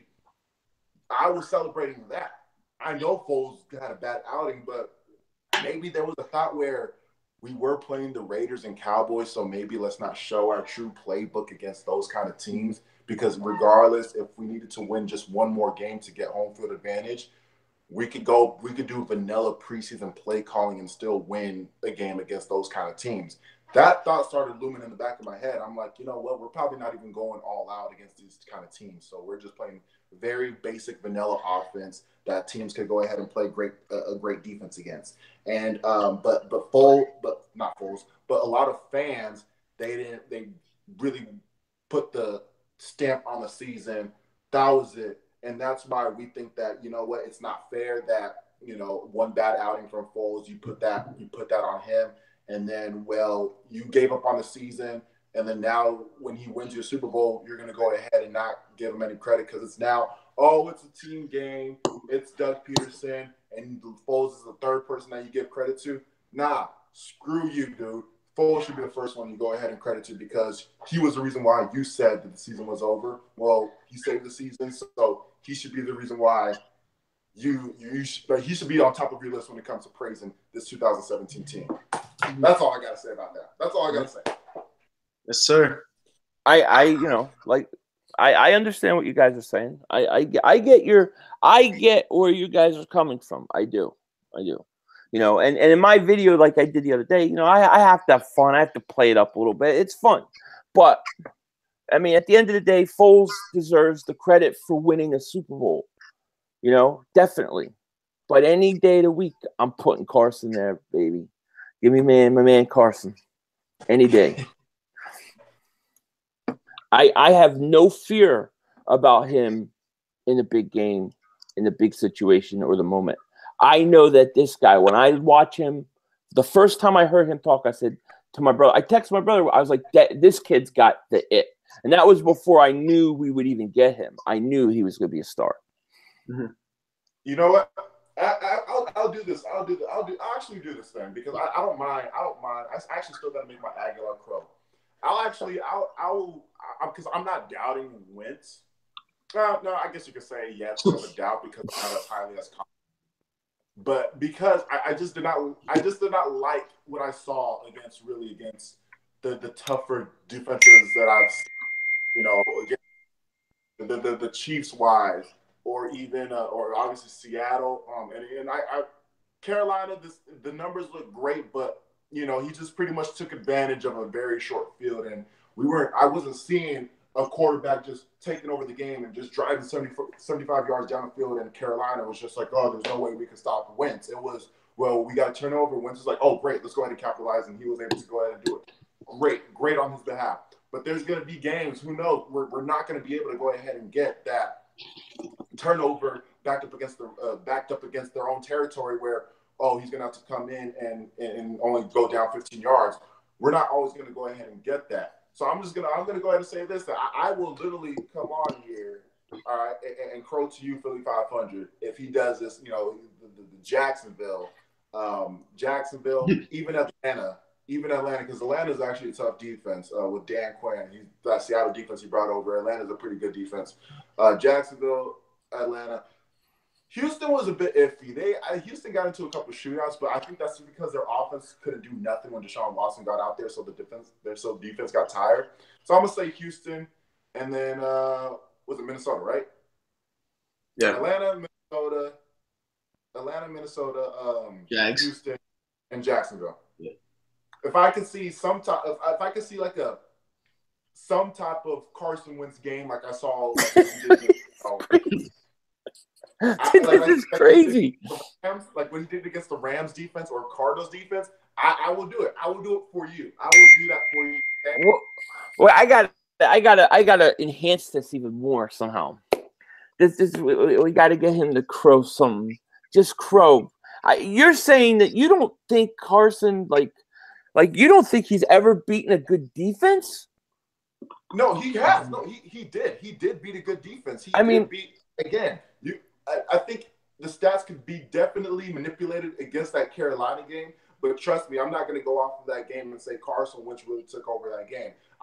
The defense always plays Cam Newton tough. Every time we play Cam Newton, he will have 2-3 turnovers against us. That's what he always does against the Eagles. We always match up against Cam Newton extremely well. So he capitalized a lot from our defense from what we did. But when I'm talking about really like, you know, picking apart a team like what we saw what he did against the Cardinals, you know what I mean? Because I have not seen that, or against the Redskins, because I have not seen that against that kind of a defense just yet, like what we saw what Foles did against the number one defense, you know what I mean? Because I just saw what Foles did against the number one defense. I never seen Carson Wentz do what Foles did against a top defense like that. That's funny because that reminds me. Remember the Denver game earlier in the year when Denver had the number one ranked defense coming in, and they were like, "Oh, Carson never played a tough defense." And he like tore them up. That Denver game. Hold on, Denver. I didn't know Denver's defense. They fell off. After that game, they did. yeah, because I think Brady put 50 points up against the following week too. Yeah, but no, against Denver, people were criticizing like you had haters, and I was like, nah, screw it, Carson balled out, blah blah blah. But he didn't throw for 200 yards again. He threw for less than 200 yards against Denver. He had 4 touchdowns. Wait. He threw for less than 200 yards against Denver? Really? Yeah, he didn't throw for over 200 yards against Denver. I know that they took him out in the fourth. I don't remember how many yards he had, but man, hold on. You know what? Let me go ahead. It's again. I'm not trying to nitpick Carson Wentz. I'm just trying to. I guess. Well, what can I do for you? Right? You're going to eat crow. You're going to eat crow when Carson does it. But what am I going to do? What can I do? If Carson gets a yogurt commercial, I mean, where the hell is his yogurt commercial? Why does Dak Prescott get a yogurt commercial? Right? I see Dak everywhere, and Carson didn't even have a yogurt commercial, a milk commercial, something, man. Give the guy some credit. And it's not you, but I'm saying, like, what pisses me off is I look at what he did, 13 games, MVP. They don't give him an MVP. Then he lost. He didn't even get a chance to Super Bowl. I can't wait for this guy to tear everybody up. I really can't, because it's very frustrating to me. I honestly, when it comes to the MVP talk, dude, actually, we're going to go ahead and disagree on the MVP talk too, because what does MVP mean, right? Most valuable player. Did the Eagles win the Super Bowl without Carson Wentz? So therefore, how valuable is Carson Wentz? You didn't get to the playoffs without Carson Wentz. You won the division because of him. You don't count the playoffs as an MVP. That's why Foles won Super Bowl MVP. Carson won MVP of the regular season. When he got hurt, he clinched the division basically for the Eagles, that Rams game. So I think he should have got it. I mean, I'll give it more so to Russell Wilson, because I know for sure without Russell Wilson, Seattle, they're not even a 4-win team. That's why. That's why I give most valuable player. I would have given it to Russell Wilson because even without Tom Brady, Jimmy Garoppolo, before he was traded, he could have carried the damn Patriots to the playoffs as well. Without Russell Wilson, they're 9-7, and Russell Wilson was playing out of his mind. That just shows you how bad Seattle is. So without Russell Wilson, Seattle, they're a 4-win team. You could honestly make a case where with Nick Foles, we still would have been a playoff team regardless. I don't like when people, and this is what gets on my nerves, is when people say that we would not have been in the playoffs without Carson Wentz. You telling me we would have lost to the Giants twice? We would have lost to the Redskins twice? Dallas, Oakland, Bears? Hell no. Arizona? No, I think you probably still get to the playoffs. I think you get to. I don't know if you go 13-3, but I think you get to the playoffs. Now, I could understand if you say I don't know if we can go 13-3. I could understand that. But to go ahead and not say playoffs whatsoever, especially with the roster that we have, and you're going to go ahead and pretty much just because you're upset because we're emphasizing on Nick Foles, Nick Foles could have delivered as well if he was a starter. We've seen Nick Foles as a starter in Philadelphia, and he wins most of his games. And you're telling me that he would not have been able to go ahead and beat San Francisco, Chicago, Arizona, because you're that upset about what we're saying against. Well, we're not even saying anything against Carson Wentz. You're just that upset because we are glorifying Nick Foles more so than Wentz. And it's one of those things where I'm not it's not ever supposed to be Foles versus Wentz debate, but I know for sure that I've seen Wentz. He played great. If he would have finished the season, he would have been MVP because the numbers were only going to go ahead and increase because he would have been playing. I honestly thought he would have thrown 6 touchdowns against the Rams before he got hurt. He might have, yeah. He might have. 4. I honestly believe that he would have thrown this. He threw 1 on a torn ACL. Exactly. He could have done it. He could have finished off the game with the ACL, and then he could have done that. Then he comes back and plays the Giants, right? So he throws 4 more there. That's 37. Then he probably throws. Yeah. So he would have 40 touchdowns. He would have. So that's what I'm saying. Regardless of if he would have finished the season, he would have been MVP. The numbers are just going to be too ridiculous. But it's just one of those things where Foles, he's a good starter, and he's won over 66% of his games here as an Eagles starter. You telling me with this roster, we would not have been a playoff team? no, that's just a completely biased take at that point.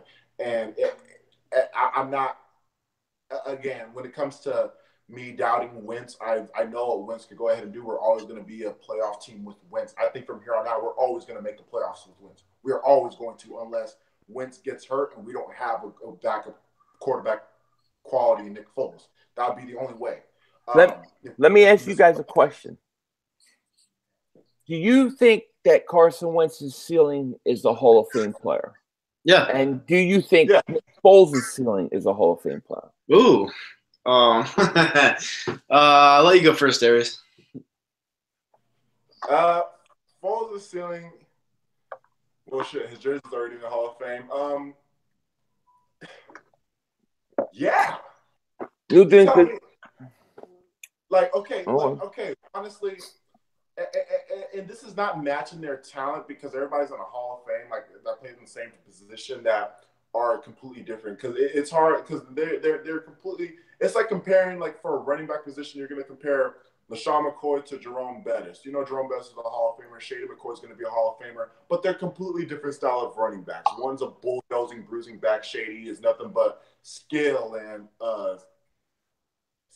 agility and all that good stuff. Quick feet.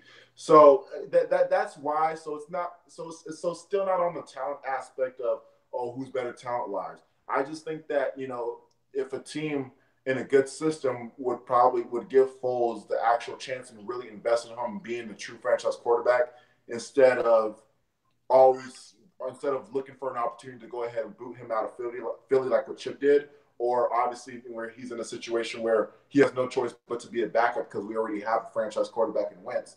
I think that I say this. I made a video about it a couple weeks ago. You said it. You came on there too. You're like, what the heck is going on? I say that if he ends up with the Patriots, dude, they're going to be competing. So they're going to be competing because he's going to be in a good system. Okay, so you think Nick Foles could be a Hall of Fame quarterback? Yeah. Yeah. Okay. Yeah, I don't think Nick Foles could be a Hall of Fame quarterback. I think Nick Foles could be a Philadelphia Eagles Hall of Fame. I think he could be a legend, a winning quarterback, a great quarterback. I don't think he can make the Hall of Fame. And if he could and other teams thought so, why would you not trade for him? If I'm a GM on another team and I go, oh my God, the Eagles got this Hall of Fame backup, we got to get him, I would give 2 first-round picks. Nobody even gave anything. I think because you actually have to work with Foles instead of because, you draft Andrew Luck because Andrew Luck is going to go ahead and carry the team. Well, you need to compliment Andrew. You always need to compliment a quarterback, but sometimes quarterbacks could go ahead and really like for example, like Rodgers, Luck, whenever he's healthy, Wilson, there's quarterbacks that you can go ahead and that's how people see quarterbacks to be now today is they don't want to work with the quarterback. They don't want to go ahead and they draft them. Oh, this is a great quarterback. Go out there and do your thing. We'll just go ahead and give you some offensive talent. And for the most part, they end up not doing it. The reason why I say Foles is better than Matt Ryan, because what is Matt Ryan without a Julio Jones? What has Matt Ryan been? Or with that when he had Tony Gonzalez going to start the year? I know people give me a lot of backlash, but I'm like, dude, Matt Ryan, I'm not nothing special for me about Matt Ryan, to be honest.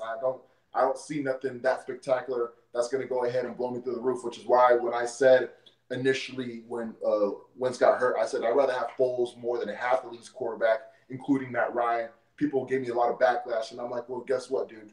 Matt Ryan without a Julio Jones, and even with Julio Jones this year, Devontae Freeman, Tevin Coleman, the dude, did he even have 20 touchdowns? I don't even know if he even did. I don't think so. It's one of those things where the NFL today they want a quarterback to do everything, and teams don't really want to really invest, which is why you only see rare systems like the Patriots, and I could honestly say ours too, because both quarterbacks were able to succeed. So in our system, so you don't have coaches that really truly want to invest in a quarterback, and no one's going to go ahead and invest in a Nick Foles, even though it's kind of the evidence is kind of there. You put him into a good system, he will deliver. That's why. That's why. No, I just got to cut in here real quick. People said we couldn't talk about this topic for an hour. We're almost 2 hours in. Well, it's really. I mean, it's not just a.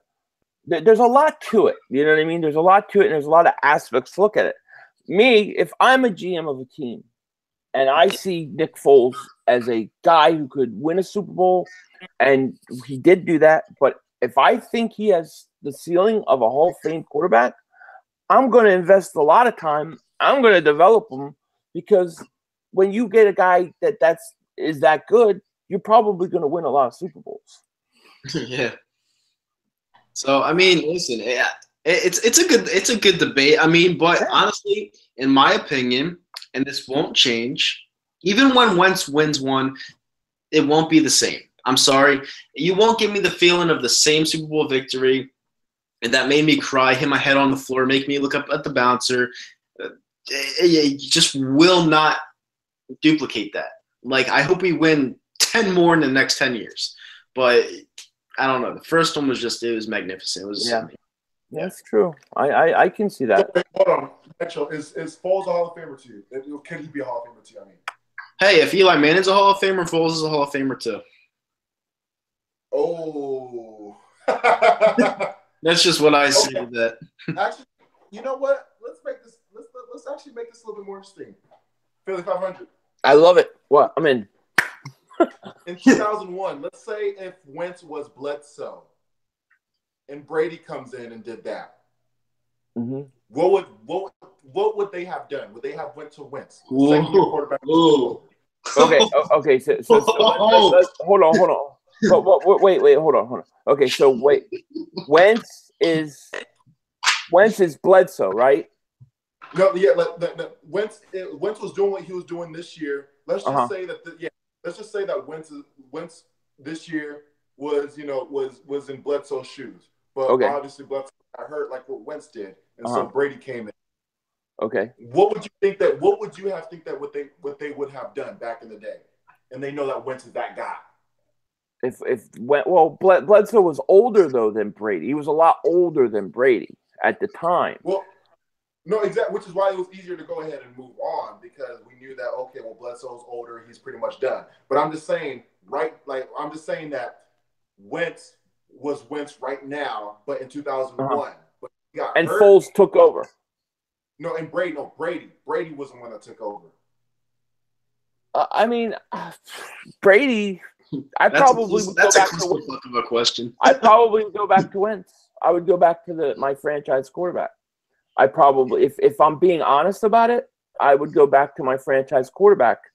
And Brady, of course, Brady would have ended up playing and winning again. But I would have to go back to the franchise quarterback. That's the truth. Yeah, no.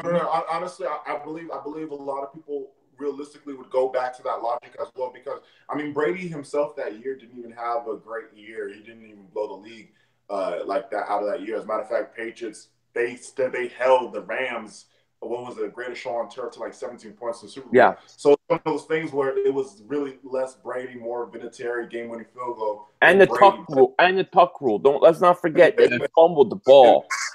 And the tuck rule, but whole point of that scenario is just that, like,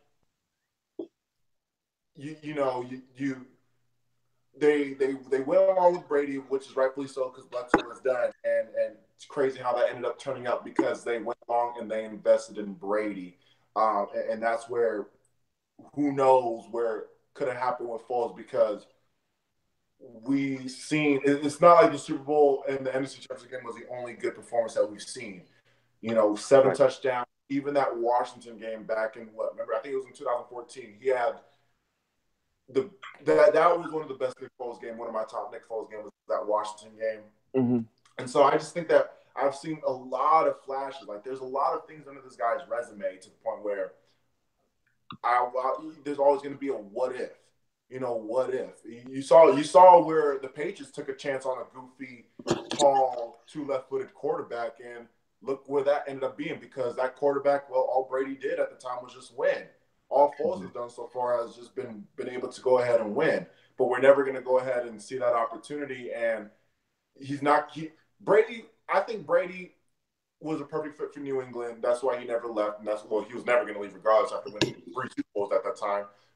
But that's where I see where Foles, where Philadelphia was his best fit, but unfortunately with Philadelphia, by the time he left, we turned over into a new chapter into the Wentz era, and maybe Foles might not ever be that quarterback where I say if a team invested on him will ever be, because it might be somewhere else where he's not comfortable and it's just not coexisting like what he's used to here in Philadelphia. So I don't know, man. I mean, I'm not saying that Foles would have been Brady 5 Super Bowls, but what he did at his short time starting here with the few opportunities that he's gotten, having to come in and fill in, man, is one of those things where I could only would have imagined if we ever invested in Foles, how much success would have actually brought to the city.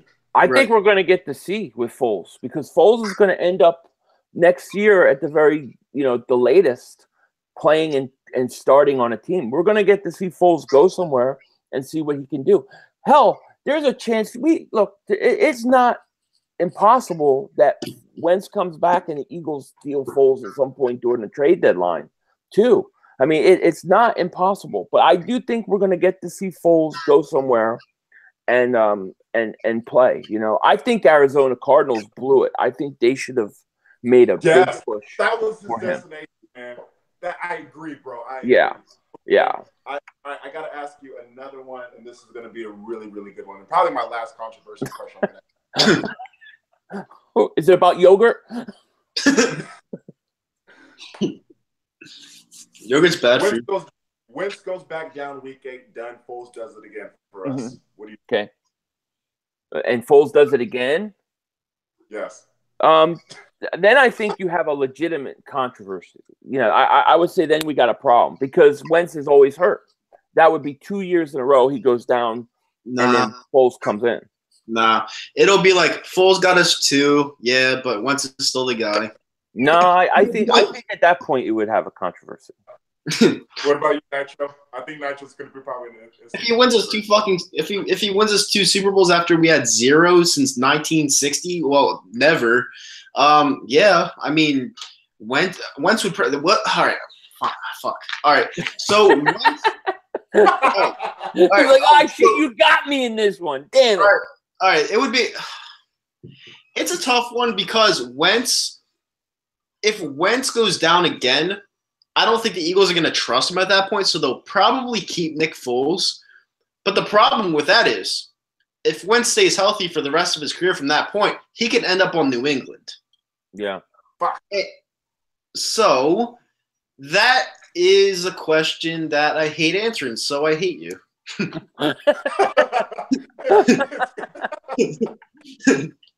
Yeah, I don't. I listen. We're in a good spot. Yeah. Look, we could turn this whole around too. Look, what if Carson Wentz comes back, has an MVP year, wins MVP of the Super Bowl? Then what? Does that make him the king of kings as an Eagle quarterback? All right, I'll make you a deal, okay? If Carson Wentz goes 14-2, all right? If he goes 14-2, wins the MVP, sweeps the playoffs, kills the team in the Super Bowl, it'll be over Foles' victory. It'll be over. But if it's a tight game in overtime, absolutely not. I keep having a repeating dream about Carson winning a Super Bowl. I swear to God, it's 4 times I've had it. Something's up, dude. When I have those, it happens. Stuff happens. It will happen. All right. Oh, he's standing now. He's walking around. This got to be a hell of a question. Look. Okay. If he, if I know for sure it was Carson Wentz being that guy, like he was doing, like if he's still dishing out what he was dishing out in 2017, and then some, and then pretty much, it's gonna have to be a legit, playoff, if he's gonna go ahead and go toe to toe, because I mean the thing about it, reason why Foles is just at that magnitude for us is just because who he did it against. Like he didn't get the Eli Manning treatment. That's what I keep telling people. He didn't get the Eli Manning treatment where the defense held Brady in check 14, 17 points. Brady 500, like Brady was better than ever. Brady was better than Tom Brady that day. And we had to ask Foles to deliver. And I think that, I'm asking to go ahead and for the Eagles to be put back in a situation where they are against Brady and Brady's doing that again. And if Wentz does that too, then I'm going to say Wentz. Yeah, but I mean, but it doesn't have to be, a shootout like that. If the defense does show up and this could be like a 49ers Chargers kind of Super Bowl, then I'll probably say the same thing, where Brady was just absolutely just not Brady. I mean, Wentz was just absolutely just digesting that whole entire defense. But definitely for sure, Wentz is going to have to play at a high level in those two big games, in the conference championship and the Super Bowl. I'm sorry, Philly. It kind of makes me upset that people say I hate Wentz. I mean, I have his jersey. I bought his jersey out of my own heart. It just fucking pains me inside when people say I hate our franchise quarterback. I don't hate him. I just like Foles a little bit more. It's just that's okay. Yeah, it's okay. I think if Carson wins, I don't care if it's by 3 points at the end of the game. If he wins the Super Bowl and MVP this year, he's the greatest Eagles quarterback in franchise history. I would elevate him to that level. Really? Oh yeah, even over like all the guys in history. I would, because that would be 2 years in a row where he was the best quarterback in football. Yeah. Wait, hold on. So you're saying along with an MVP kind of season, then? Yeah. Yeah. Yep. Honestly, I mean, I don't know. If it comes to regular season wise, I mean, because I always think that because I think we're always going to make the playoffs with Carson Wentz at quarterback. We're always going to be in the playoffs. I probably might not emphasize on the regular season too much because I'm tired of seeing regular season performances, man. I mean, how many times have we seen regular seasons from McNabb and then we come up short in the playoffs? It's just more, it's more so if Wentz contributes in the playoffs, then yes. If he does it at a lower level than what Foles did, then I might probably say, okay, Wentz, do it one more before I give you that whole title. But if he does it as good, if not better than Foles, then I'll go ahead and give him that because, more titles are going to come. Listen, I pray, I hope to God, I pray Wentz brings us to the playoffs every single year. We're always a contender. I want to be that one asshole fan base that says, talk to me in February. I want to have all of that. I want to go to the Super Bowl every single year. I want that. I don't want any stress anymore. I can't fucking take it anymore. Like, I literally can't take it anymore. I had too much stress year after year after year. This is our time to become a dynasty, and we need to make sure that this guy stays healthy. And if he isn't, we have a backup, but still, we need to put the right pieces on this team to make this team run in case Wentz goes down again because he plays erratic. Yeah. Yeah. It's going to be fun. And I mean, and again, I mean, I think so for the most part, it's one of those things where Foles, Wentz, this whole entire topic and debate that what's been going on since the Super Bowl on Twitter. I mean, to pretty much close it up because I actually got to start doing some errands right now. But to pretty much close this off on my final statement about this, I wish people could really just understand what me and Nitro are really trying to say. That we're not saying that it's a controversy, none of that. Just understand that it's a what have you done for me now lately. Foles now with the Bowl. With the criticism that he got, ran out of town, came back into Philly, did it for us, let alone 2013 crazy season with that as well. Wins nothing but games with us, despite even sometimes from bad outings. Like 2014, he was hurt, 6-2 still was our record. We were still a playoff team, despite Foles playing bad. Yep, we were still winning. That's just what comes with this guy, and this is why we value Foles so much, because when he wins games for our favorite team, we're going to go ahead and praise him a lot. We do expect more from Wentz, so when that time comes, we're going to slowly transition to Wentz. But right now, we're on the Foles honeymoon. For people that are mad because me and Kyle we give ourselves a pat on the back. Well, it's because no one else is going to go ahead and do it, and it's more. I'll hug you. I'll give you a hug, dude. Yeah, no one's not going to give you a pat on the I'll back. hug you guys. Come on, I'll give you a hug.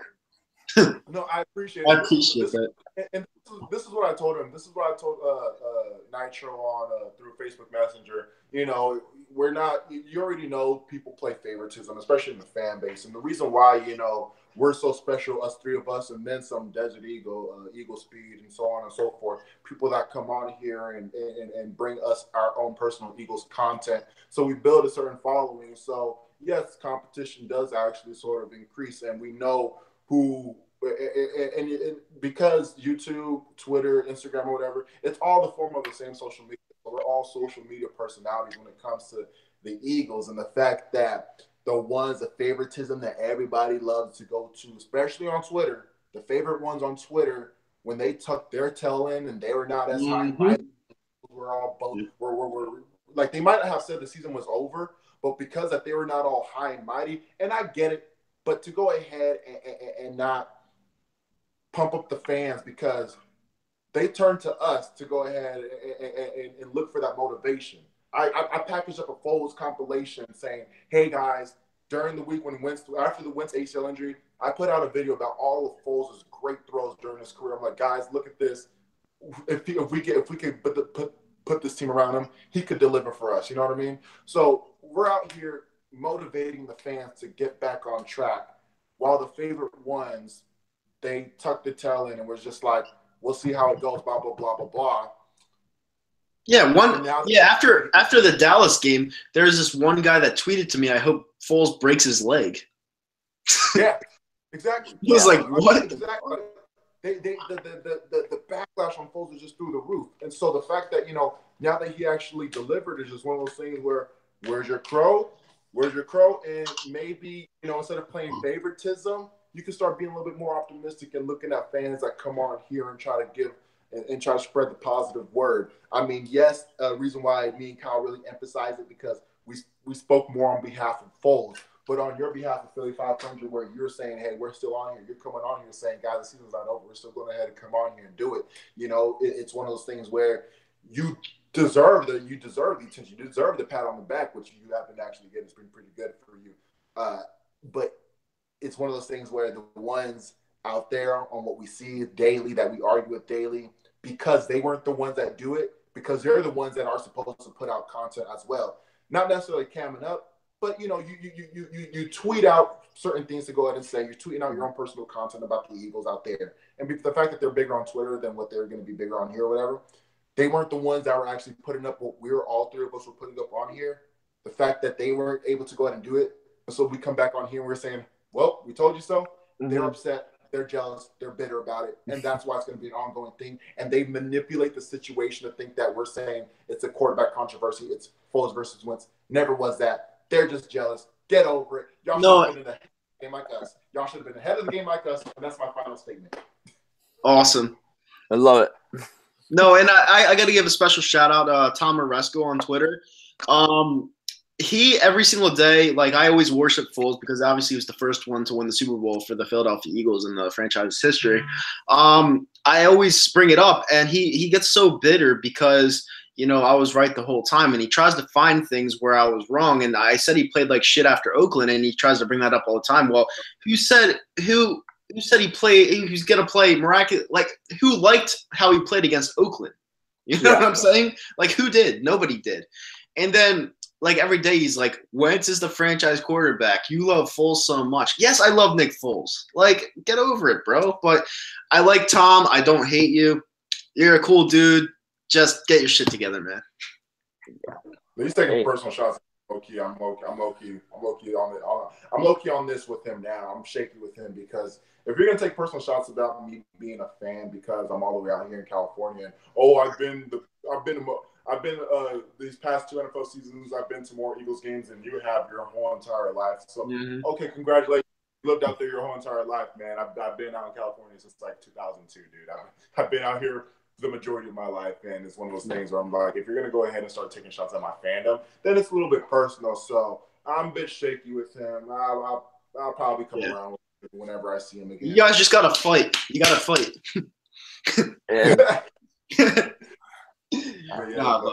Seriously. But yeah, thank you guys for coming on today. I hope you guys enjoyed the podcast. It went really long today, 2 hours. But I loved every second of it. I hope to have you guys on again. Hopefully very soon. It was fun. Yeah, it's nice to meet you, Darius. Finally get to talk to you, man. It was nice. Know. We all three of us got to collab again. So I say we should go ahead and do like a training camp preview. We should do something where like who's gonna go ahead and stand out, break out, who's gonna take a step back. Even we could go ahead and do something like that. Okay. Who's gonna lead the team in some stats? We should come on here and do like a pre-training camp, post preseason. And then before opening kickoff, before season, we should do this more often. Us three, it's a very fun collab right here. It's a very fun. Yeah, collab. I would love to do that. Yeah, it's a good trio. All right, guys. See you guys later. I'm out. Bye. Bye. Thanks.